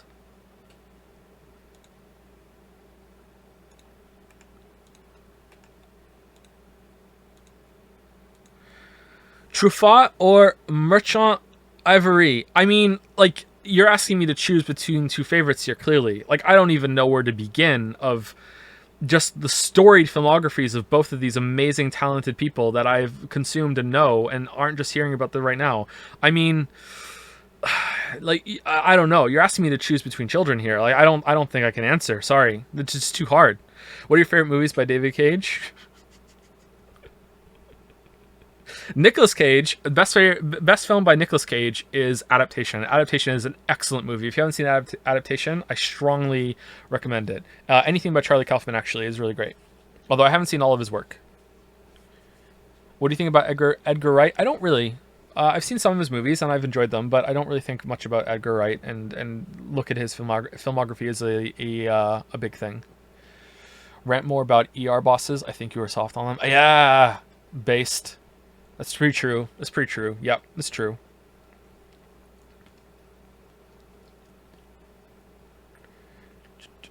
Have you played Vampire? Plenty decent if you enjoyed Vampire the Masquerade. I have not, no. Should we stream that at some point? What is your favorite Japanese cartoon? Pokemon. Have you seen any new TV shows that are worth giving a shout out to? No, not like none of that you probably haven't heard of yourself. Like, last TV show I watched was Squid Game. And before that, it was Mr. Robot. And before that, it was Community. And we're talking like we're going back years at this point. Dark, you know. I think I've watched 4 TV shows in the past 4 years. Who's your favorite child? None of them. I dislike all of them equally. Sesame Street or Breaking Bad? Breaking Bad. Are streams back? No. Have you tried Weird West? No. We've now answered the I answer no to every question. Do you rewatch any TV series instead of watching new ones? No. Just woke up from the dream where the Witcher 3 video released and it starts with you singing. Is this true? No. Should games of character creation have share functionality? No. Are you not a weeb? No. Have you tried saying no? No. Have you played Persona 5 Strikers? No.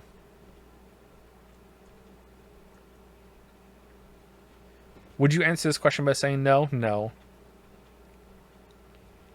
Have you read Discworld, other Terry Pratchett books? No. Although I haven't lied. Are you handsome? No. You done? No. Stream a Mandalore one. That would be fun. Ah, you broke me. You broke me.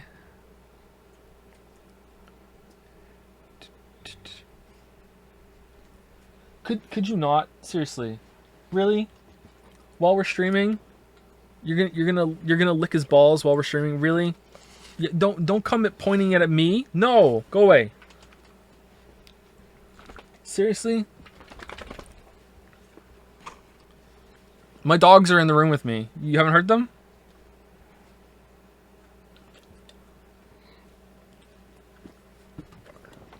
Oh, it stinks. No, go. No, I don't want any of this. No, I don't want any part of this. No. No. Yeah. Yeah, hi. Yeah, hi. Yeah. Yeah.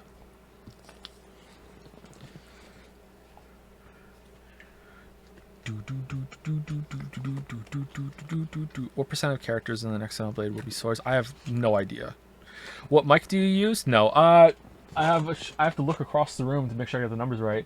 The Shure SM7B is what I have and what I'm using right now. Before I was using an Audio Technica 1070, 2070, one of those. I can't remember. I have to look it up. Do you typically 100% games? For videos, I try to get close. For my own enjoyment, I do not know. I only go for a completionist mindset when I'm trying to see all the content and measure it for a critique. For a review, I probably wouldn't feel compelled to go for 100% completion like I do for the critiques and seeing what all the game has to offer.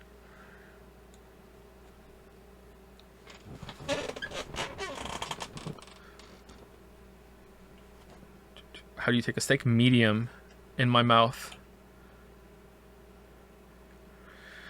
How do you not have a problem replaying games so many times for your reviews? I often find it hard to play a game I love more than 2 times. At a certain point, it becomes work. And work when it's work, you're enjoying something on a different level.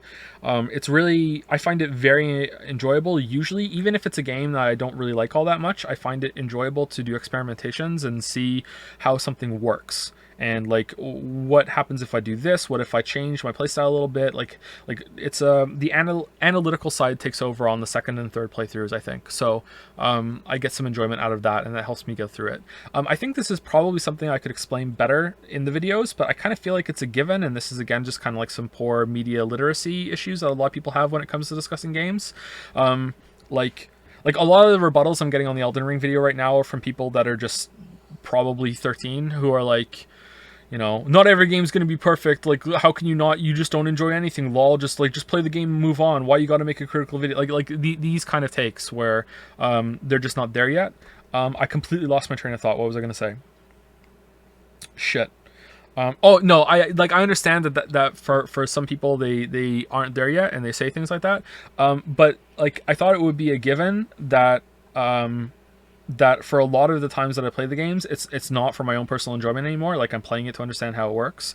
And I don't know if that's just something that a lot of people have trouble with, or if it's the same kind of like Lamayo, why would you make a video on something you don't like? Like there are people who will unironically think that and will unironically say that and will say like why did you waste your time making a video on something that you don't like? Like what? Like what the fuck are you talking about? So it's that kind of level of like, okay, like do people have a similar problem with it on that level? And I need to explain like, look, I didn't get all of the moons in Mario Odyssey because I thought it was going to be fun. I got all the moons in Mario Odyssey on my second playthrough because I wanted to see how many good moons there were. Like I already played the game, I was done. I didn't need to do this for my own enjoyment. It was about an experiment and judging the content at this point. Like, do I need to say that because a lot of people that's not a common thought that people understand, or is this just the same kind of people who don't understand why you'd make a video on something negative and it's that kind of opinion that they have too?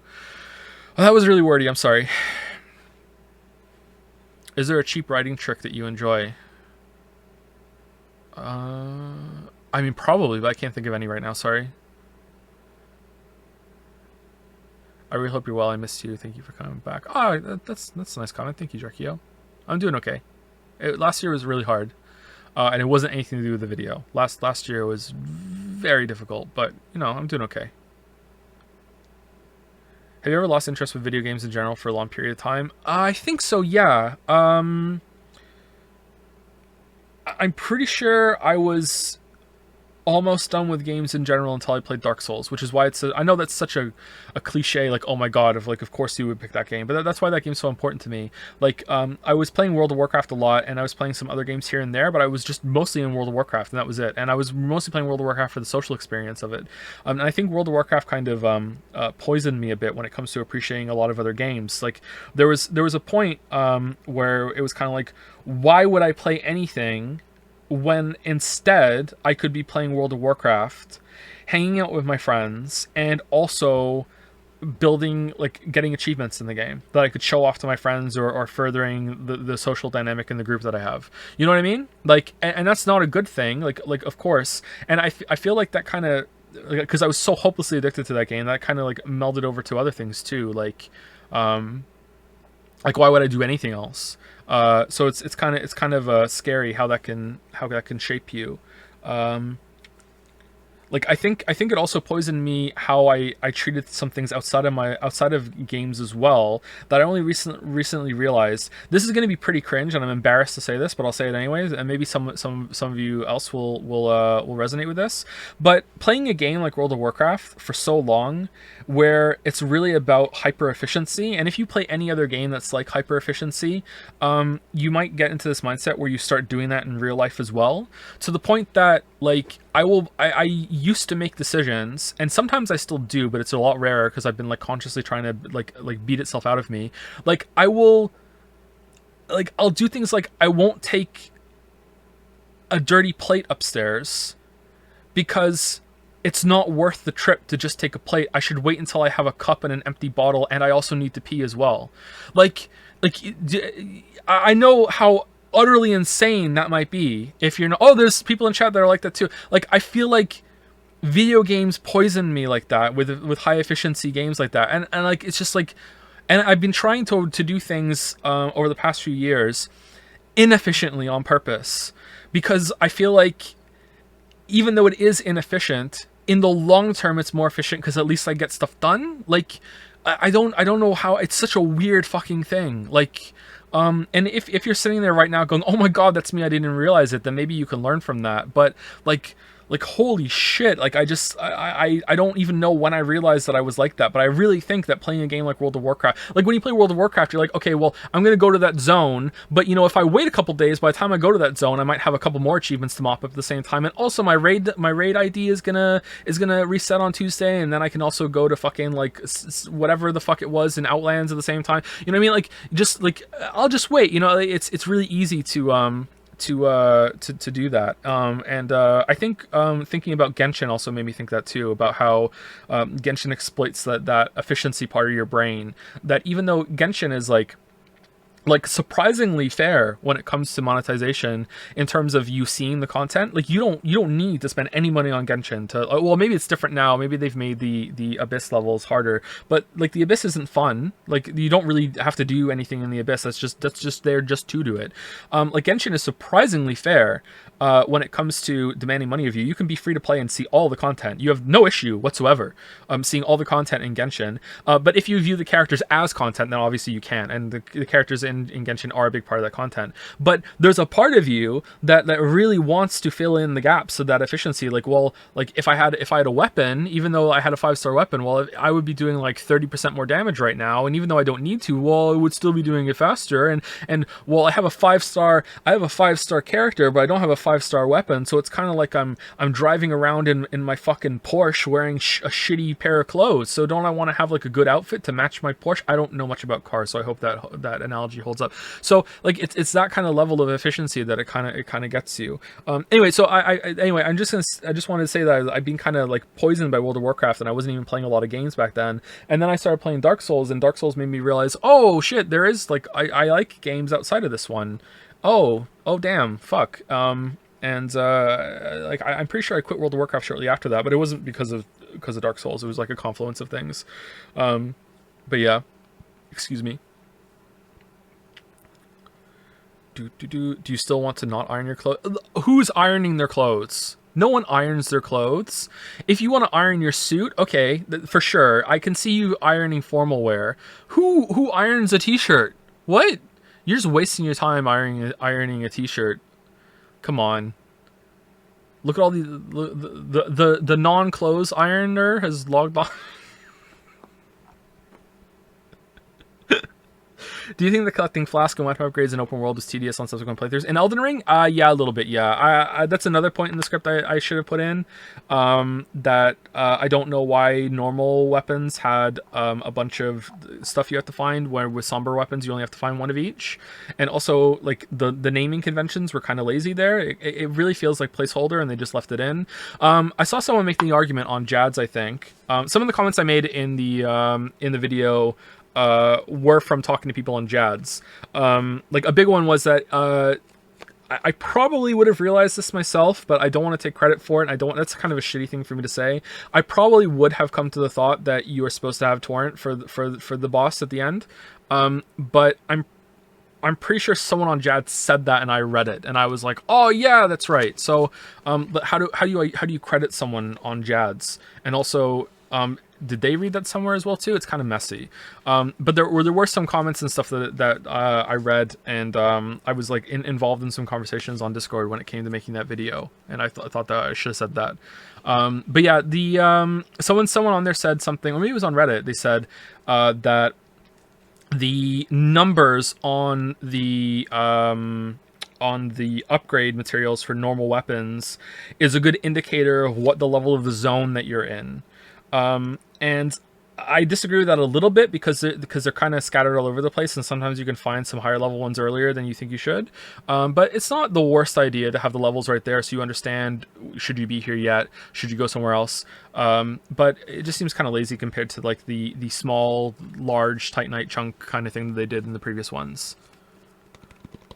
Will you stream on YouTube or Twitch or just Twitch? I'm not allowed to stream on YouTube. I'm actually, am I? Did that expire? I don't know. I don't know if they still do this, but I have an exclusivity contract with Twitch that I'm not allowed to stream anywhere else. At least that's what I remember reading it. And I'm also not allowed to put any content on YouTube or any other platform that I put on Twitch for at least 24 hours after it's on here. I'm pretty sure that's something that they have. But yeah, and that's fine. I'm okay with that.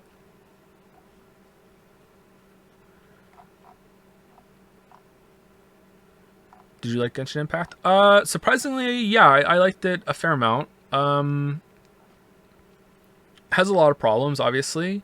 It doesn't have that much content that I consider to be worthwhile, although I haven't played it in months. But it's okay. For a free-to-play game, if you do play it free-to-play and it becomes part of like a part of your daily routine or whatever, it can be pretty fun, but there's probably better things that you could be doing with your time. But if you like that kind of game, then go for it. Like, the combat is surprisingly not shit. Like, it's not great, but it's not shit. You don't iron your underwear? No, I don't.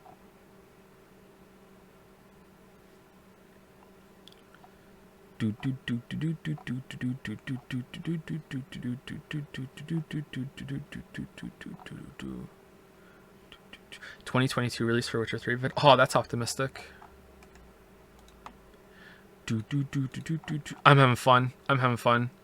Did you ever finish that shield run of Elden Ring? No, I haven't played it again since I made the video. No. And I probably won't, I don't think, until some DLC comes out, and then I might do a shield run. I don't know. Thoughts on Red Dead 2? I don't have any. I only did that one stream. I didn't play it again. I should have, though. I wish I had. It's a big game. Have you played in, like, any strategy games? Real-time strategy. I really like Total Annihilation and some of the Command and Conquerors. Red Alert 2 especially. I also like games. I played a bunch of StarCraft 2 multiplayer for a while as well. I like that game. The StarCraft 2 Wings of Liberty campaign is actually one of the best campaigns of all time for an RTS, I think. Especially the different difficulty modes and the achievements you can get is actually very fun. I did not do the same for Heart of the Swarm. I felt like it was kind of lackluster, and I didn't even play whatever the fuck came after that. So I can't even talk to you about that one, sorry, but I really liked Wings of Liberty campaign. I also like games like They Are Billions. I played that a bunch. That's pretty fun. I think that's in the real-time strategy area. Kind of feels like single-player StarCraft 2, actually. And I played a little bit of Age of Darkness. I tried to play that again today, actually, and I was like, I'm done. In terms of like more grand strategy, I don't really think I've played anything that you would count as grand strategy, although I have played some games like Civilization and Galactic Civilizations. I haven't played any others in that vein, sorry. Dude, I literally agreed with just about 100% of the Elden Ring video. Amazing video, and as a Colossal Sword user, late game was super boring. Yes! Yes, agree. Well, I'm glad you got something out of the video. Too many people are agreeing with me. Need to become more of a contrarian. What is this first time chat from viewer thing? Like, it's all over the place. Is that to make it so you see someone new is chatting for the first time and you should like answer them and engage with them so they come back again later? That's kind of psychotic. I mean, I'm definitely going to do that, but like, you know what's even more psychotic about it is that it draws, like, I'm being conditioned too because it draws my eye. Like I'm drawn to it. Like it's like a natural thing for me to want to answer it too. Like they're getting me on board. Like, holy shit.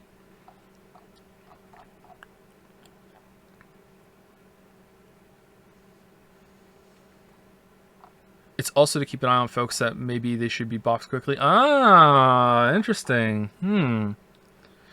Do you still think that Dark Souls 1 doesn't have a story? I can understand that sentiment for Dark Souls 3 and Bloodborne, but I still think Dark Souls 1 is an explicit plot to qualify for a basic story. I don't think so. I still don't think so, sorry. I haven't really looked into that much, though, so I would just give this a resounding pass. If anyone was to push me on it, I'd be like, it's fine. Like, I don't really...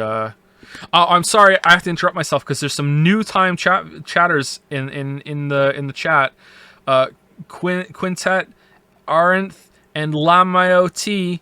I read your messages. Now you want to engage more. Sorry. Yeah. Anyway, I would probably do like a hard pass on like if I was pressed on it. I'd be like, I don't really feel prepared enough to talk about this because I'd like to do some research. So it's not something I would argue very strongly, which is why it wasn't a part of the original video. It's like, I don't really talk about it much. But yeah, I still don't think it's a story. Sorry. Playing it again a couple times after that. Look at all these new people. Promeus, Pio, Piwo. You're acknowledged. Excuse me. What does POG mean? You know what POG means.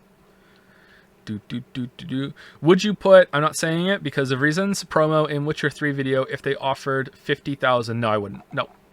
There is a number that I would say yes to, of course, but that's... Like, if I'm selling myself out to at all at that level, it would have to be even more than that. Like, it would have to be a life-changing amount of money in terms of I can move my family somewhere else or fund something I really want to fund. And while that is a absurd amount of money for something so small, like, I'm cashing in my integrity and I can only do that once, so I wouldn't do it. $1 million for sure. Yeah, I do it for $1 million. 500K, yeah. It starts around 500K. Starts around 500K. Oh, I need to qualify this because I don't think anyone who does sponsorship deals doesn't have integrity. It's a personal problem I have. I always forget to say that, or sometimes I forget to say it. Like, if someone does a sponsorship deal, that's fine. Like, if someone takes a review key, that's fine. This is more of a personal thing for me that I would feel after I did it that I would worry that I wouldn't be completely honest about something, or that part of how I approach things has been lost forever. If I was never going to do anything on the topic, then I would feel pretty good about it. I think I could get over it, but like doing a review that someone paid me to do, I'd be like, no, like I don't know if I could stay impartial, and it goes both ways. Like, if someone paid me to do a review, like the obvious one would be, okay, well, I'm going to be easy on it because I'm being paid to do it. Well, it can go the other way, which is like, well, I'm being paid to do it, so I better show that I'm not being biased. I'm going to be really hard on it, you know? So it can go both ways. So I'm not really that keen on doing that sort of thing. 500K to admit you're a weeb. I can't admit to something that's not true. If you'd accept a lie, then okay. Are you going to TwitchCon Amsterdam? No.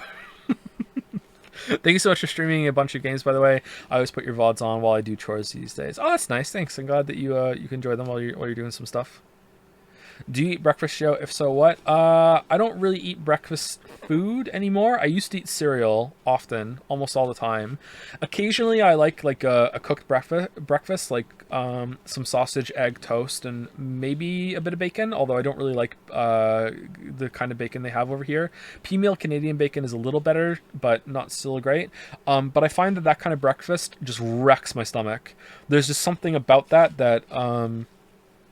it gives me really bad acid, and I don't feel very well for the rest of the day after I eat it, so I don't really go for it that much. What's your opinion on people who eat their cereal with water? My opinion on those is that they're not people. Have you been playing any multiplayer games? I was playing Hunt Showdown for a bit, but I haven't played it in a while. I got really angry at it, and their servers suck, so eh. Would you do paid reviews if you had it written in contract that you could give your honest opinion? See, I think that is a part of a lot of the contracts. You know, there might be some subtle implication that you can't say certain things, but like that's the problem is that once money's involved, I feel like there would be this added pressure because I'm me. I don't know what my issue with this is, but I feel like I wouldn't be able to do it right. So I would probably I would just like to avoid it completely. Maybe it'll be fine. I don't know. It is 1999. What is your favorite video game? When did Chrono Trigger come out? I think Chrono Trigger came out in 1996, didn't it? How do I not know when my favorite game came out? Chrono Trigger, 1995. Oh, water bottle to the heart. Oh, yeah, that's my favorite game in 1999, and still now. Can I watch your Elden Ring video? Even if I didn't finish the game yet, because spoilers? No, you can't. No, it spoils everything. Did you ever get fear of missing out playing games like Dark Souls? When I first played Bloodborne, I couldn't help myself watching a Let's Play at the same time in case I missed anything. For example, I have found optional bosses like... Okay, I won't say it otherwise, and I don't really have the effort. Yeah, kind of. Usually when I'm done playing those games, I will look up to see if I missed anything. Like when and it's not just I see credits, like once I do another pass around the place, I will look up to see if I miss anything, and then I will go do it. So kind of, yeah. And I think you're meant to do that. There's some stuff in those games that's so hard to find that I feel like you are meant... That's the kind of experience. There's like an optional piece that they hold back. In Dark Souls 1, it's the whole entire DLC. So I think that's pretty good. Why'd you get angry at Hunt Showdown? I want to go back and I'm not sure. So Hunt Showdown, the servers are probably the biggest issue, and it's not balanced all that well. And I'm fairly certain that there are a lot of cheaters in that game. If you go back, the player base is very small, and it's always been pretty small. It's pretty big now, actually. But if you go back and you look at their ban waves, and you look at the amount of people that they ban, compare like monthly, they were putting out ban numbers for every month. If you look at the ban numbers that they did compared to the player base that they had for the populations when I was playing the game, and they stopped reporting the ban numbers that they were doing, probably because it got higher. And if you consider that they're obviously not going to catch every single person that is cheating. If you add all that up, I think the calculation I came to was that it is statistically likely that you are going to be seeing a cheater every other match. Now, whether or not you are going to see that person, like maybe they'll be killed before they get to you, but if they're cheating, it's likely that they are going to find you. It really wears you down when you can never really be certain, especially with the amount of just like completely horseshit headshots you can get from like 300 meters away with like a fucking Cadwell uppercut. Like, I don't know. Like, I also found it pretty suspicious that when I would move up in the MMR, like when I was at a 5-star ranking for a while, the matches actually got easier than when I was at a 3 or a 4-star MMR. So I climbed the ladder fairly slowly in that. Like when the MMR came out, and at one point my KDA was 0.6, which is terrible, and I think now it's 1.3, with like an actual positive kill to death as well, like on my own stats. So like I got it a lot better, and when I was climbing up the ladder, it wasn't always like harder the whole time. And the amount of suspicious shit I saw earlier, especially when they were doing like free promos and the game was on sale, really made me suspicious. So yeah, I'm sorry I'm talking about Hunt Showdown when a lot of you don't really give a shit about that. But like even outside of that, let's just say that I'm wrong about this, and like all the things that I think are suspect are just like weird server issues. The servers are still bad. Where the amount of times that I would like shoot someone in the head and they just wouldn't die. You know, like I record my footage so I can see it back, and the amount of times it's just like, okay, this was a headshot, and it's just like they don't die. I even see like blood splatter go up, and the hit just doesn't register, stuff like that. Yeah, it's pretty annoying. So as much as I love the game, it also has because it's just so unique. But it just has a lot of problems. The biggest problem it has in gameplay is the stalemates that you can get into. This will be the last point, I promise, and I'll answer something else that people actually care about. So Hunt Showdown is really is heavily based on sound. It's one of the best things about it, and it's based on getting into compounds, killing a boss, and then you have to a PvE boss, and then you have to leave with the bounty to get to an extract while the other players are trying to kill you. And it's very, very compelling, and the gunplay is very slow, and it's a very thoughtful, slow game. It's quite fun. But the thing is that there's this shotguns versus long range ammo, pretty much. Not always with scopes either. Like rifles versus shotguns is kind of like the meta there. If you've played the game, you know I'm boiling it down. Like I'm making it basic for the sake of the discussion. So the thing is that if you are someone who is planning to kill a boss, it behooves you to go into the compound with a close range loadout to kill the boss, because you have to stay in the compound for about like a minute or two while the boss gets ready to drop its bounty, and then you can leave. So you end up in these positions where or if you're not that, you will probably take a longer range loadout because you're not going to kill the boss, so you're going to be trying to kill someone who's coming out after killing the boss because you want to push the advantage. So it leads matches into this position where there's a team that is stuck inside a house, a building, with close range weaponry, and a team outside that is got long range weaponry, and they're both making the best tactical and smart decisions, because why would you push in when you have long range weaponry, and why would you push out when you have short range weaponry? No one is making a bad decision, and it just basically boils down to who loses their patience first. That's it. And the person who loses their patience first is me. Because I don't have any fucking patience for fucking just like because people will just not move. They like, seriously, there have been like the person I played it with is way more patient with me, and we will do matches sometimes where I will be like, okay, we just played three rounds in a row where I was the one that dictated that we rushed like hell, and we won, but we got some shitty deaths or whatever. So you know what, like the guy likes to play a lot slower and make sure that we're not rushing into anything. So this round we're gonna do slow, and we're gonna have like a 50-minute round, because that's really how long it takes.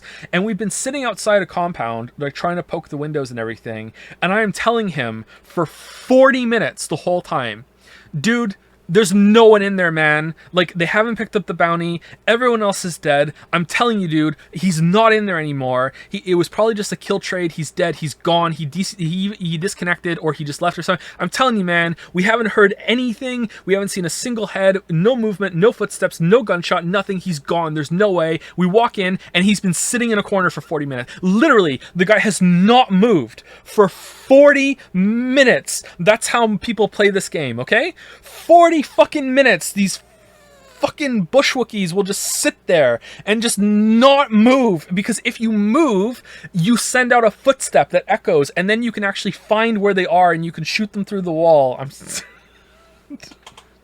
like, holy shit.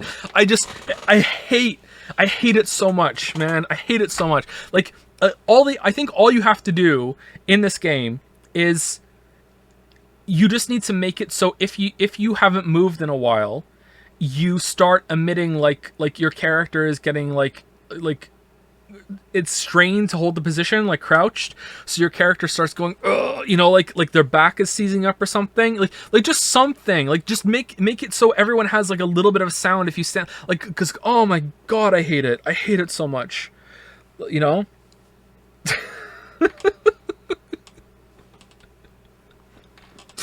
Anyway, I'm sorry.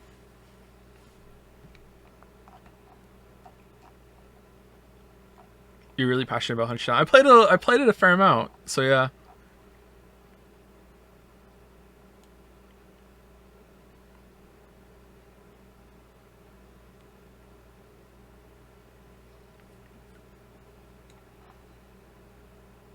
You start farting. Have you played the DLC for Outer Wilds, and what did you think of it? I have not yet. I'm saving it for stream.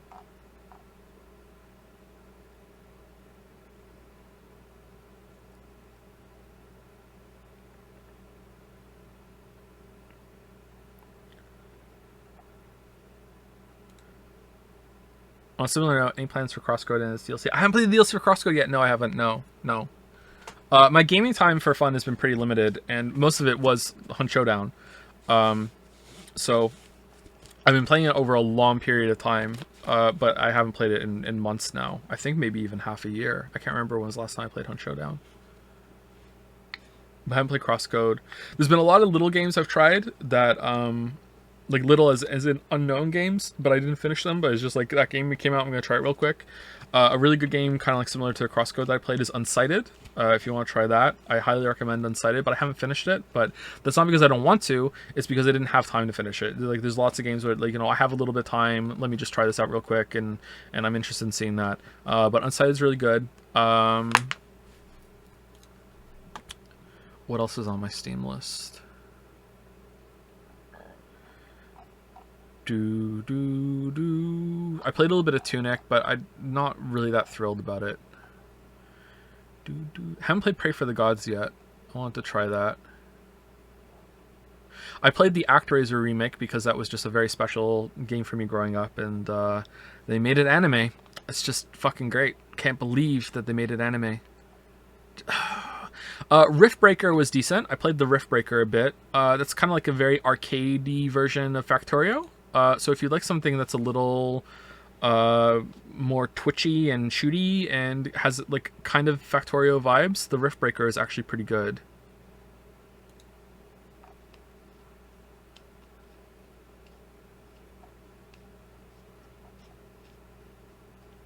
Persona 4. Curse of the Dead Gods was decent as well. I thought that was a pretty good roguelike, but I didn't play it as much as Gungeon, so I don't know. I feel like Curse of the Dead Gods has a better gameplay loop and better game feel than Hades. And I like Hades, but I don't love Hades. I know that's a hot take, Hades opinion. But I have to say, despite looking at Curse of the Dead Gods and thinking, yeah, this is more my speed, I didn't play it that much, so I don't know if I just got bored or if I got distracted by something or whatever, or maybe I do like Hades better and I need to think about that some more. Oh no. When do you normally stream? Never. I don't. I will probably stream at some point later in the week, though, at something close to the regular time that we used to stream, which is around 1 p.m. Eastern. What was the old stream? Is the bot still here? The bot probably says that streams are unscheduled still, right? We never updated that, and by we I mean me. 1 p.m. Eastern. It says in the temp info panel. Bum bum bum. Yeah, so I'll probably do a stream at that time sometime later in the week. I've been streaming for 3 hours already? Holy shit, time just flies. I forgot about that for streaming. It just goes. Being father is cool, and I'll admit you miss streams. Yeah, of course I do. Yeah, streaming can get stressful, and I feel like the longer the stream season goes on, the more stressful it gets. So I think I would rather just admit to being more flexible and admit that I need more time off instead of trying to keep a streak. It comes back to that efficiency thing again. Like it's just so much more efficient to just constantly be on a schedule and never miss a day. If you miss a day, it really sets you back. But maybe I should look at it more of an experience kind of thing and be okay with it. But I don't know. It's hard to stay in that mindset. But yeah, it's really hard for me to keep the schedule for streams because I'm narcoleptic. So the amount of times that I've streamed, either I woke up literally 30 minutes before the stream started, or I've been awake for 24 hours and then the stream starts and then I have to stream for 4 hours and then I'm awake another 6 hours after the stream. That happened a lot because I wanted to keep the schedule. So maybe I just need to just admit that I can't do that while still streaming as best as I can, which may be frustrating for a lot of you. But if it's that or no streams at all, like, I don't know, man. Are you really narcoleptic? Yeah, I really am. Yeah, I really am narcoleptic. I know I can be like sarcastic and jokey, but I really am narcoleptic. Yeah.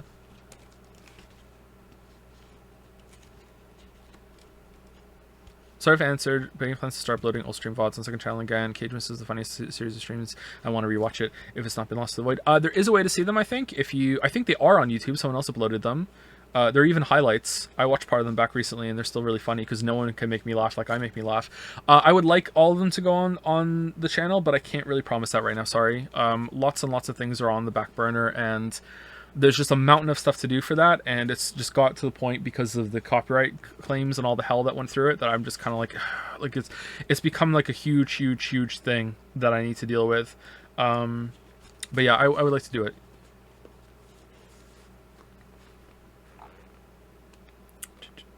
Were you surprised at the reaction of the Elden Ring video? Yeah, so when I uploaded the Elden Ring video, I was acutely aware that I might not have a YouTube career anymore because it's been so long since the last upload, and like I said earlier, it's been like 3 years since the last upload on the channel that wasn't a Witcher video.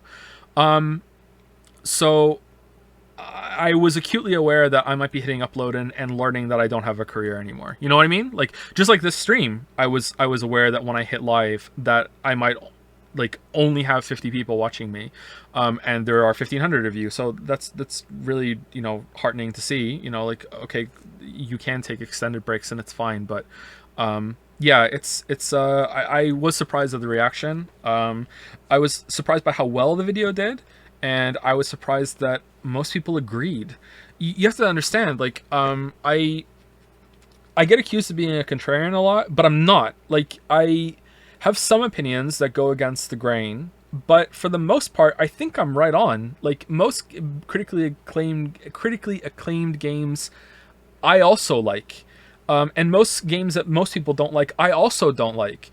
Like, there are, like, even Odyssey, I still like it. I just don't like it as much as everyone else. Breath of the Wild, I love. It's just that I have criticism for it.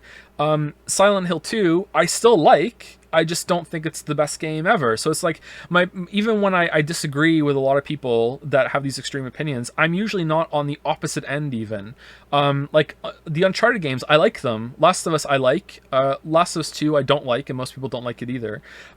So I feel like the contrarian label doesn't really apply to me, but usually when I do put up videos, I do see a lot more friction when it comes to my points, that a lot more people don't like the criticism that I say, and a lot of that is that they don't understand that you can be critical of things that you like a lot. But usually I hit a lot more disagreement, and this is like the first big video that I've done that is criticizing quite harshly, you know, the big new beloved game, and almost everyone is agreeing with it. Like, seriously. Like, almost everyone. Like, this is the first time I've ever released a critical video on the big new game, and it's really resonated with people, you know? Like when the Breath of the Wild thing, it resonated a little bit, but not really. There was a lot of pushback. Odyssey, obviously, you know, like, holy shit, like a huge amount of pushback on that one, still ongoing. God of War, a little bit of agreeing, but like God of War, I think God of War is closer to perfect than Elden Ring, I think. I've been thinking a lot about God of War's combat system lately, and I feel like God of War is closer to being the best, like, grounded melee combat that you can get than Elden Ring is. The way that God of War that has you like blocking and parrying and dodging and throwing and everything. Like, if you added like a jump and an air dash and maybe one other thing, I think that if you develop that enough, I really think that God of War could be just fucking just outstanding when it comes to its combat. And you also need more enemy variety. It kind of shits the bed there, especially as it goes on. But yeah, I'm surprised at how much the Elden Ring video has resonated with people. All the criticism aside, do you think Elden Ring lived up to the hype? Yeah, I think so. Yeah, I think it did. Maybe I should have said that in the video as well.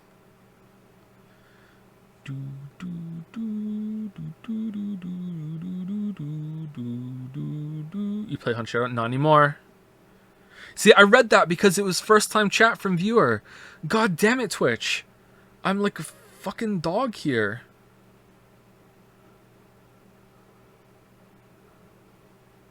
Have you played Ultra Kill? I have not. I think the big dump of positivity in the beginning also helped balance the video. I do that on the other ones though. I did that for Breath of the Wild, didn't I? I kind of did that for Odyssey, but maybe not. I don't know. Recommended nonfiction book. Sapiens is the big one I go to. I really like Sapiens.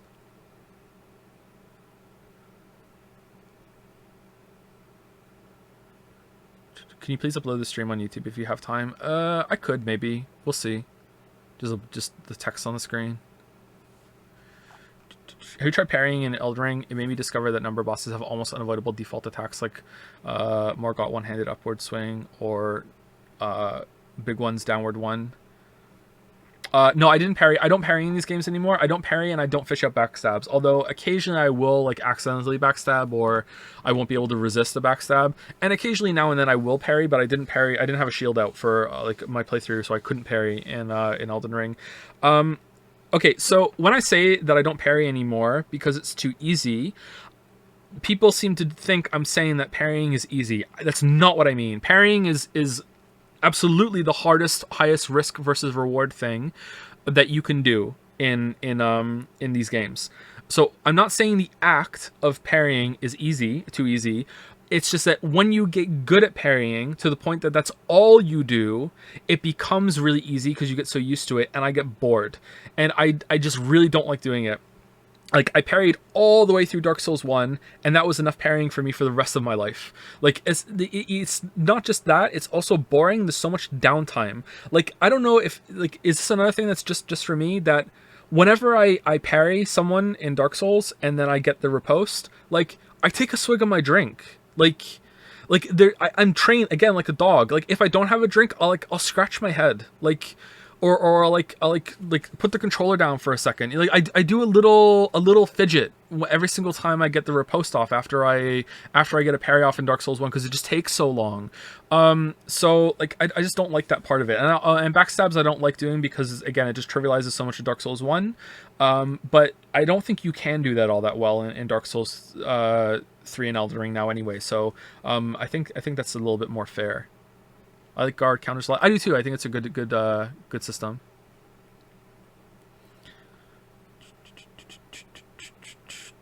How about that parry night before something boss fight? Did you parry it or just jump attack spam? I don't remember parrying that, so I must have just jumped attack spammed it. Would you be alright with a big streamer like Osmongold reacting to your Elden Ring video on the stream? Yeah, I'd be okay with it. I can't really stop them.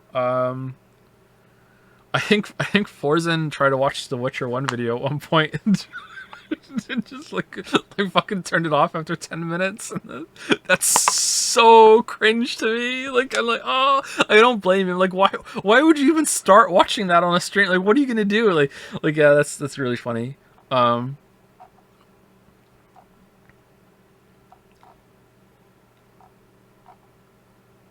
For Elden Ring, I was surprised you didn't bring up the crafting system. I found I never used any items I collected, and I did enjoy finding items that would be good against dragons or something, but I couldn't use them on unique weapons, which you're encouraged to use. So I kept picking up a lot of junk and never used items. Yeah, that's another thing that I wish I had put in the video, like discussing the crafting system. I never used it at all, even though I kind of like the idea of having like the reusable pots that you can make something and you get it back when you use a bonfire. That seems like a good system to me, but for whatever reason, I was like, I don't want to use that, even though it doesn't break my rule of limited consumables.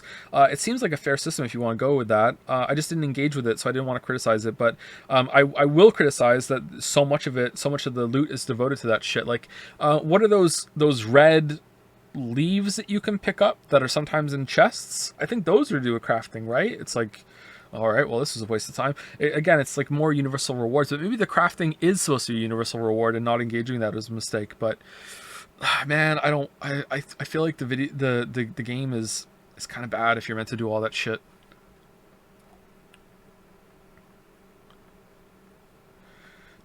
Did you know that you can use the freezing pot to? Yeah, I did. Yeah, yeah, yeah, yeah, yeah. I didn't know that now. I didn't know that when I made the video. I know that now. I've seen someone say it. Yeah.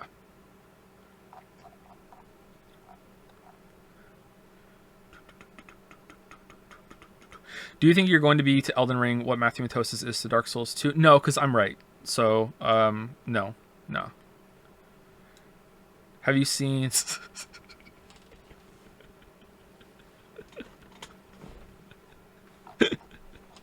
Honestly, no, I don't think so. I don't think that I will have that amount of influence. No, like Matthew Matosis's video, still to this day, has informed and influenced just so many people's opinions on Dark Souls 2. I don't think my video will be that. No, I think there's a lot more people doing the kind of videos that we do now. So I don't think it can be attributed to just one person. Hi, dude. You have any thoughts on if and what Breath of the Wild 2 should take from Elden Ring? Dungeons. I don't know. Like, so the best things about Elden Ring in terms of the open world are how you explore it and the surprises that happen. That's really hard to do. So I don't know. And FromSoft has a lot of experience doing it in their semi-open worlds already. So I don't know if another developer could do that as easily. So they're drawing on a lot of experience. But Breath of the Wild is a lot more open, a lot more freeform. Dungeons for sure, but I have a sinking suspicion that a lot of their dungeons, if they do add them, or dungeon-like areas, are just going to be encapsulated, floating in the sky or something like that. Like they're going to be on a separate plane, and there's going to be like teleports to lead to them, which is fine. That's not the worst thing in the world, but like I probably should have said it more, but I didn't want to because I knew I couldn't use Breath of the Wild footage. But like Elden Ring gave me a lot of what I wanted out of Breath of the Wild. Like there's this part in Breath of the Wild where it's on the western part of the map, and it's like the big Grand Canyon, the big tear. If you played the game, you know what I'm talking about. The big like chasm that you can go really deep down in, right? And you can glide down it, and at the bottom of this canyon, when you follow it north, I think there's this entrance that looks like it's going to lead to like an underground palace. And I don't think I have ever gotten over the disappointment of going in there and it was just a bunch of those fucking like rooted laser robots and then nothing at the end. You know, like that, if that had like opened up to like this really cool dungeon that you can explore and it rewarded you with something substantial and going through like that, you know, that sort of thing. Elden Ring gave me that experience, man. Like Elden Ring like led me through those moments, set up those expectations, and then just paid it off like thrice over with just the amount of shit that they would just be like, here you go, you know? Like, so it's really great that Elden Ring did that, and I would like other open world games to have that sort of thing. But I don't know if that's fair. Just like I say in the video, I don't think it's fair if you could let have really good open world combat. It's really hard to do and really hard to balance, to the point that even Elden Ring doesn't really do it. Like I don't think Elden Ring has really good open world combat. It's just Elden Ring just has Dark Souls combat, and they translated it well enough, and it just works so well because the combat base is so strong, and it's just like open world combat standards are so low that this just works, whereas the balance is a nightmare, and it's just like most people are just riding past shit as well. So like I don't know what other developers are gonna have to take from it, but that's like a multi-billion-dollar question, right? Because whoever can actually do that and capitalize that and improve it is gonna have a smash hit on their hands.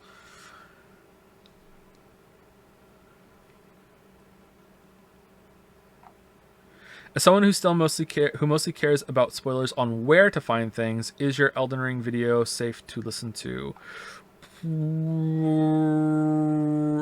I mean, are you talking about items, like where to find weapons and stuff? Because if so, yeah, probably it's safe. But if you're talking about like where to find areas and bosses and everything, then no, don't listen to it. Ever considered a game design career? I am sort of doing that, but it's very much in the background for now, kind of. Are you planning on playing the Elden Ring DLC when it comes out? Yeah, absolutely, yeah. Have you played Satisfactory? I have, yes. I like it quite a lot. It has some big Subnautica vibes. I think that it's going to be absolutely fantastic if they can capitalize on some of the exploration things that they do. When I played it, it was about 2 years ago, I think, and I was really surprised by how many rewards you could find in the world, but at that time they were all placeholder rewards, and I really enjoyed the exploration of that game. And I wasn't expecting that. I was expecting it to be like a 3D just Factorio, like whatever, just build a factory, but it actually has like an alien biome, and you can like see things around and everything. I think they're gonna add a story to it, maybe, I don't know. But like I would, maybe it's already got more into it. I haven't played it in so long. But yeah, I think that that's going to be a very, very good game when it's completely done. So you disagree with Matthew on Dark Souls 2? I have a video on Dark Souls 2 where I lay out my arguments of why I disagree with, like, maybe 2 of his major points, but the rest I do agree with. Dark Souls 2 is definitely the weakest in the series, and when Matthew Matosis made that video, the DLC wasn't out. So, like, a big part of my argument of why Dark Souls 2 is actually a parody with Dark Souls 1 is that the DLC is just so fantastic. However, having said that, Dark Souls 2 is very strange in that so for a long time there was only Dark Souls 1 and Dark Souls 2, and going from one to the other, there's probably a gap between you playing them. If you play Elden Ring, Dark Souls 1, Dark Souls 3, even Sekiro and Demon Souls, and then you play Dark Souls 2, which is what I did when I replayed them all for Elden Ring, Dark Souls 2 just feels like the jankiest ass movement ever. I don't know what the fuck is wrong with Dark Souls 2's movement, but there's like, honestly, I think you have to play Dark Souls 2 for like 4 fucking hours before you finally acclimate to this weird ass fucking movement that it has. And even down to the attack swings, a lot of the attack swings are just like, what the fuck is this shit? Like, it takes so long for you. It's even slower than Dark Souls 1 in some respects. So like I it's really hard to judge, because like right now replaying them, I was like, I even said to like Wuggy, I think I was talking to Wuggy about it, because Wuggy was replaying Dark Souls 1 at one point, and I was saying to Wuggy, I'm like, why did I ever like Dark Souls 2? Like, I don't understand. Like, what the fuck? Like, how did I ever make those videos? Because, like, I'm listening to myself, like, past Joe talk about how much he likes Dark Souls 2, and here I am playing it now in 2022, and I'm like, oh my god, what the fuck? Like it feels so bad. And then I played it a little bit more, and I'm like, oh, okay, I remember now. You have to get used to the movement. It feels really fucking weird, and it's like in a lot of ways, Dark Souls 2 is like the least Souls-like of them all, because it's just such a weird thing to control. But my big things I disagree with Matthew Matosis on were the one-on-one fights, because Dark Souls 2 makes it work with regenerating health, and you need to engage with that system. And the lock-on with the camera, you don't have to use the regenerating health if you're good with the SS and taking the camera lock off on, but it erodes the whatchamacallit, the predictable and the preventable part of the combat, but it gives you regenerating health, so it makes sense. Sort of like Bloodborne, a lot of the fights in Bloodborne also kind of encourage trading, and trading is a way to get a win, and like you get healed for trading, so it is very much encouraged. So they're different games for that. I also find it absolutely fucking hilarious, by the way, that so many people have this opinion. Now poorly designed gank fights are complete shit. I will never disagree about that, but I will also take to the point that I will say that Ornstein and Smo are also kind of shit too, because the gank fights, like the way that the fights can layer over each other, doesn't really work in that fight either. It's better than some, but the only way a duo fight works, or a group fight works, is if they've been designed in mind in order to complement each other, and both enemies work together in a way that makes it fair for you, but also still a challenge. But I find it funny that a lot of people will staunchly just put their foot down and say, no, group fights will never ever work in this series, and the combat is built around locking on and being one-on-one, when the first ass boss in Demon Souls is a group fight. The first fucking boss in this whole ass series, you fight fucking like 20 to 30 dudes at the same time. Like, that is the first boss they ever did in this fucking series. And if you lock on, like, that fight is a fucking nightmare. Like, you have to drop your lock on. You have to dodge a bunch of things at the same time. You have to be aware of them, how they work and move as a group. You have to get behind them. Positioning really matters, and staying locked on makes that even worse. That's the first fucking boss, and it's a pretty good fucking boss, man. Like, and Like, and here the people like, no, this goes against the core of the series. This is the first boss. Like, you can't even skip that boss. Like, it is always the first boss for everyone, right? I don't think you can get to the other areas before that, right? So yeah, that's pretty funny. And then the next boss in that area is a group fight too. Look at this.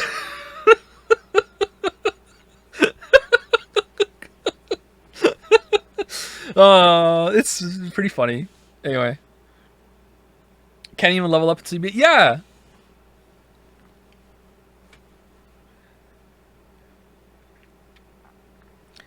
But everything else I agree. The game is very lackluster when it comes to encounter variety. The way the world is put together is not that great. I do also think that H Bomber Guy had a point when he said that the way that the world is put together in Dark Souls 2 leads to more surprises. I don't agree with him, but I do think he has a point there that there is something there. Like from that observation, and that a game that is built around that kind of like unveiling and surprises, so it's not exactly put together well. Like at the beginning of that game, you even are dropped into kind of like a dreamland, and it's not exactly sure if this is a place that totally makes sense. But like I don't think it works that well in Dark Souls 2, but I can't disagree with the point completely. I think it does have some merit. But yeah, everything else I agree with Matthew Matosis on for Dark Souls 2. It's pretty lackluster, and the DLC saves it.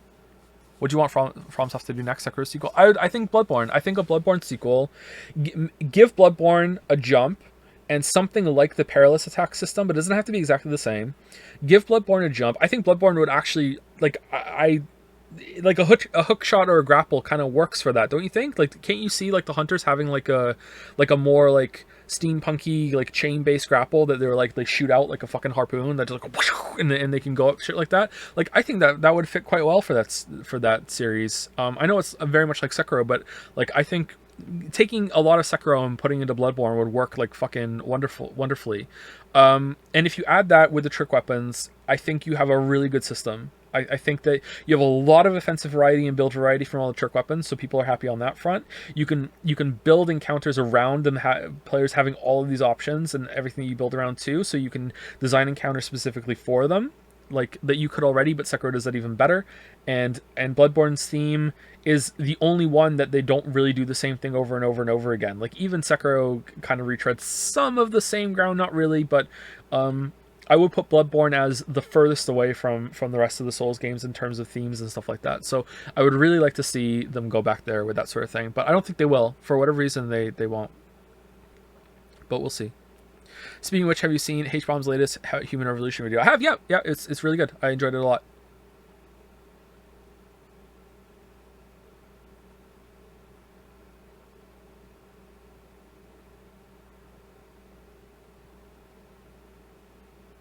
I love the cutscene Jensen joke. It's such a good joke. Reminds me of Emoji Joe. Do you read any Do you read any comic graphic novels, not like superhero stuff, but more narratively ambitious stuff like Saga or Sandman? The only graphic novel I've ever read is The Watchmen, and I liked it a lot.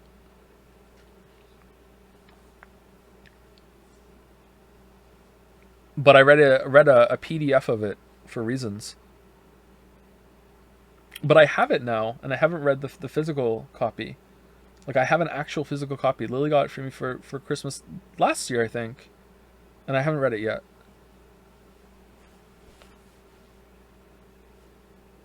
She also got me a Geralt figurine of being in the bathtub because she's just so fucking funny.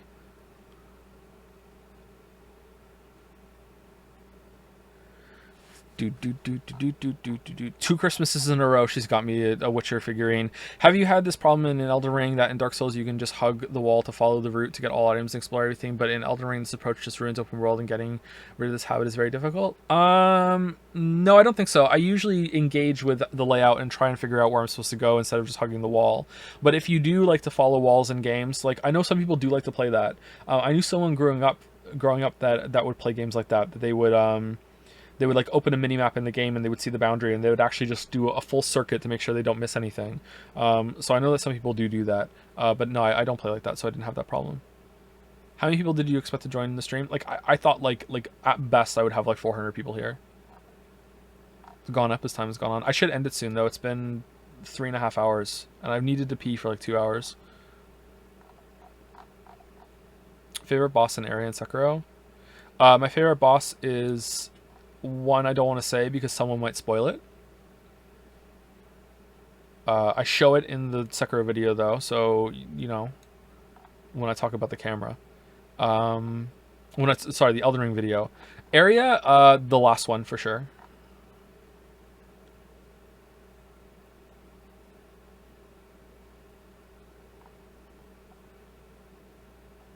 Would you review more art/indie games in the future? I got into you from your amazing Edith Finch vid. I would love to. I don't know if I can though, or what I would do.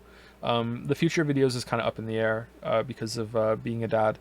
There's like 3 rough years ahead of us that I don't exactly know what's going to happen. Is difficulty in a video game subjective? Yeah, of course, yeah. Like, I don't really know exactly what you mean, but like if you do mean that some people are going to find certain things harder than others, and not just because they're more experienced, but just they are just going to click with it better, then yeah, for sure, yeah.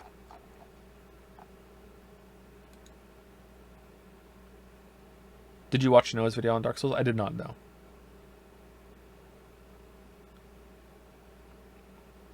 How are you, Joe? Good to see you back in any case. I'm doing okay, thanks.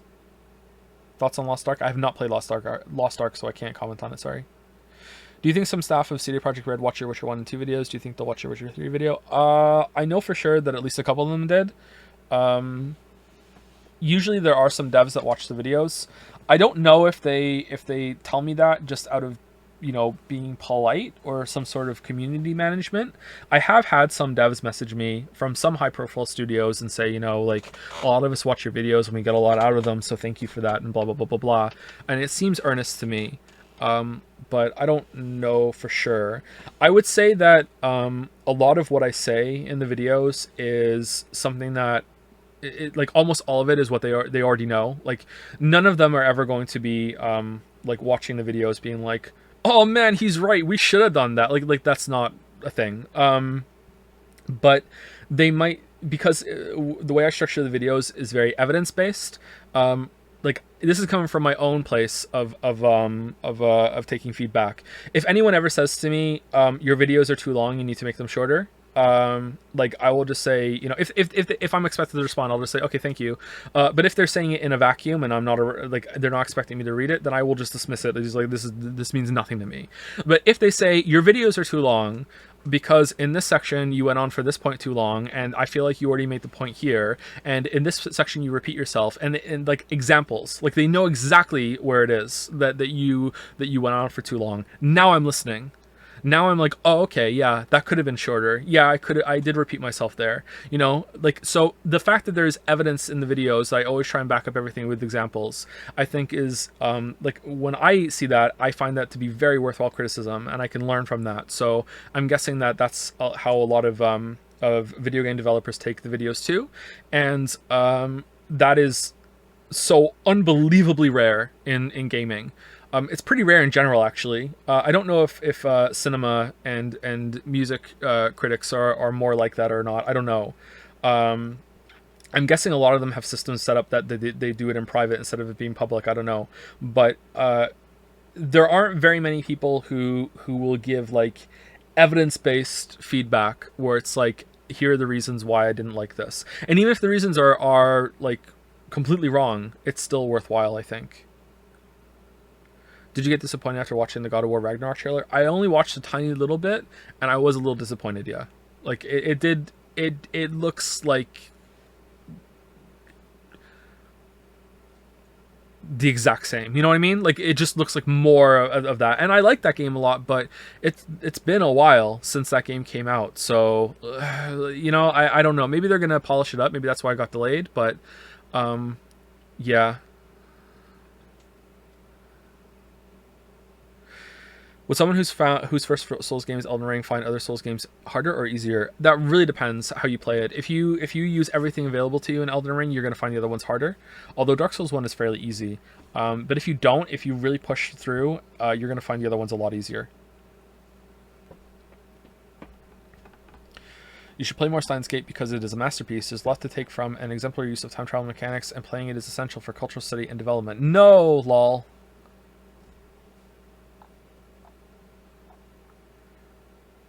Are you going to stream Silk Song when it comes out? Probably not. I think I'll play that on my own. I might stream it again after I'm done. Did you see that Valve Portal game with Cave Johnson? Just made me want Portal 3, honestly. I didn't see that, no. What's that? Do you sometimes play Sekiro just for fun and enjoyment? No, not really. I don't really play many games just for that right now because I don't really have time. Like I said earlier, like the only game I'd really be playing for that is like Hunt Showdown, and occasionally I'll play a game like for a little bit, but not really engage with it all that much.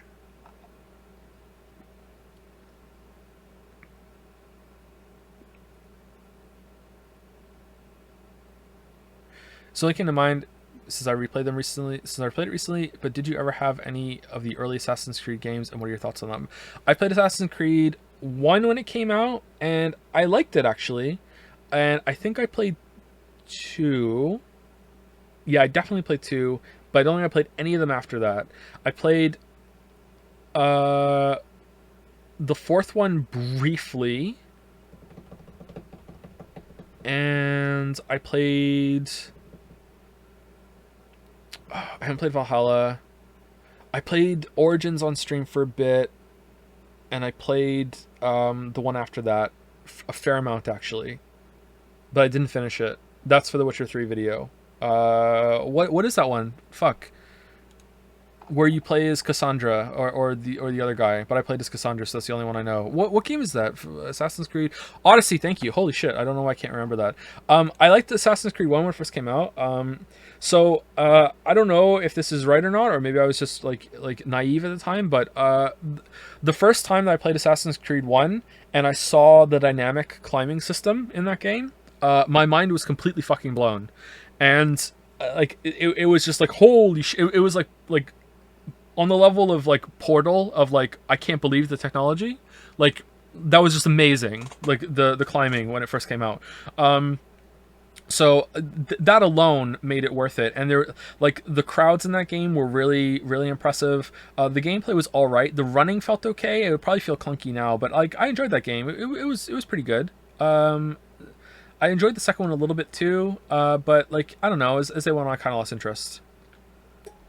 And then something got spoiled for me, and I was just like, ah, fuck it. 13 Sentinel stream went? I don't know, but we will stream it at some point. There was a 30-minute tech demo for the Steam Deck. I have one of those, by the way. It had Cave Johnson in it, and this fake Wheatley was pretty funny. Oh, that sounds pretty fun. How many Northern Line streams did you watch last month? Half of one. I think I watched half of his Elden Rings, half of one of his Elden Ring streams. You piece.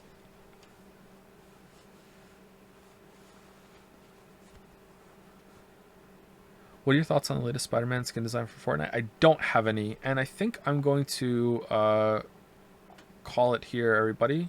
I'm starting to get a little wilted, and I'm slurring a little bit more. So 3 hours and 40 minutes. That's actually pretty good, considering I haven't done this in a while. I will stream at a normal time at so 1 p.m. Eastern at some point in the week. It won't be today. Maybe Thursday, Wednesday or Thursday. I'll do a test stream. We'll actually play a game, but I'll probably just do another Q&A thing where I just answer questions while the game's on the background, and we will see if and we'll see how the sound is with the kids awake and making a bunch of noise. And it's a good time to stop now too, because people are going to start waking up soon. So yeah, that's it. So thank you for stopping by. Hopefully this was somewhat enjoyable. I mostly wanted to answer questions about the Elden Ring video, but we ended up doing just more of a Q&A kind of thing anyway. Yeah, so we'll see how it goes on the next stream later in the week, and if it's fine and the audio is okay, like I don't know if we'll be able to confirm it in one stream, because maybe the kids are going to be quiet that day. But like if while I'm streaming, like you can just hear Relentless Paw Patrol and Blippi and Genevieve's fucking playhouse, like oh, and all the shouting and the screaming and the stomping and everything. Then maybe not. And maybe there'll be a better time though. But like, if I'm on a later schedule, I could just stream when they're asleep. But that's a different audience at that point. But there are some familiar faces here, despite it being at a really weird time. So I don't know. Maybe there's like a big window I could change over. I'm kind of resetting my streaming career, so I don't know. I'll think about it and we'll see. And people who used to watch it might have to watch the VODs, unfortunately, because it's just how it is, unfortunately. Paw Patrol or Breaking Bad? Paw Patrol all the way. Paw Patrol on a roll. So we'll see. Anyway, thank you for stopping by. Thank you for letting me test out the new audio system and everything. Hopefully it's fine next time. Next time we're actually gonna have a game running, so we'll see if the settings are fine. But it seems like the new microphone's pretty good. I was worried I was gonna have to sit really close to the microphone. It was gonna be awkward, but no, it actually picks me up quite well. So that's good. Anyway, see you all later. Have a good rest of your day. Thank you for any subs or anything. If you ignored the warning, I can't say thank you individually, but thank you all the same. Thank you very much. Really, dog?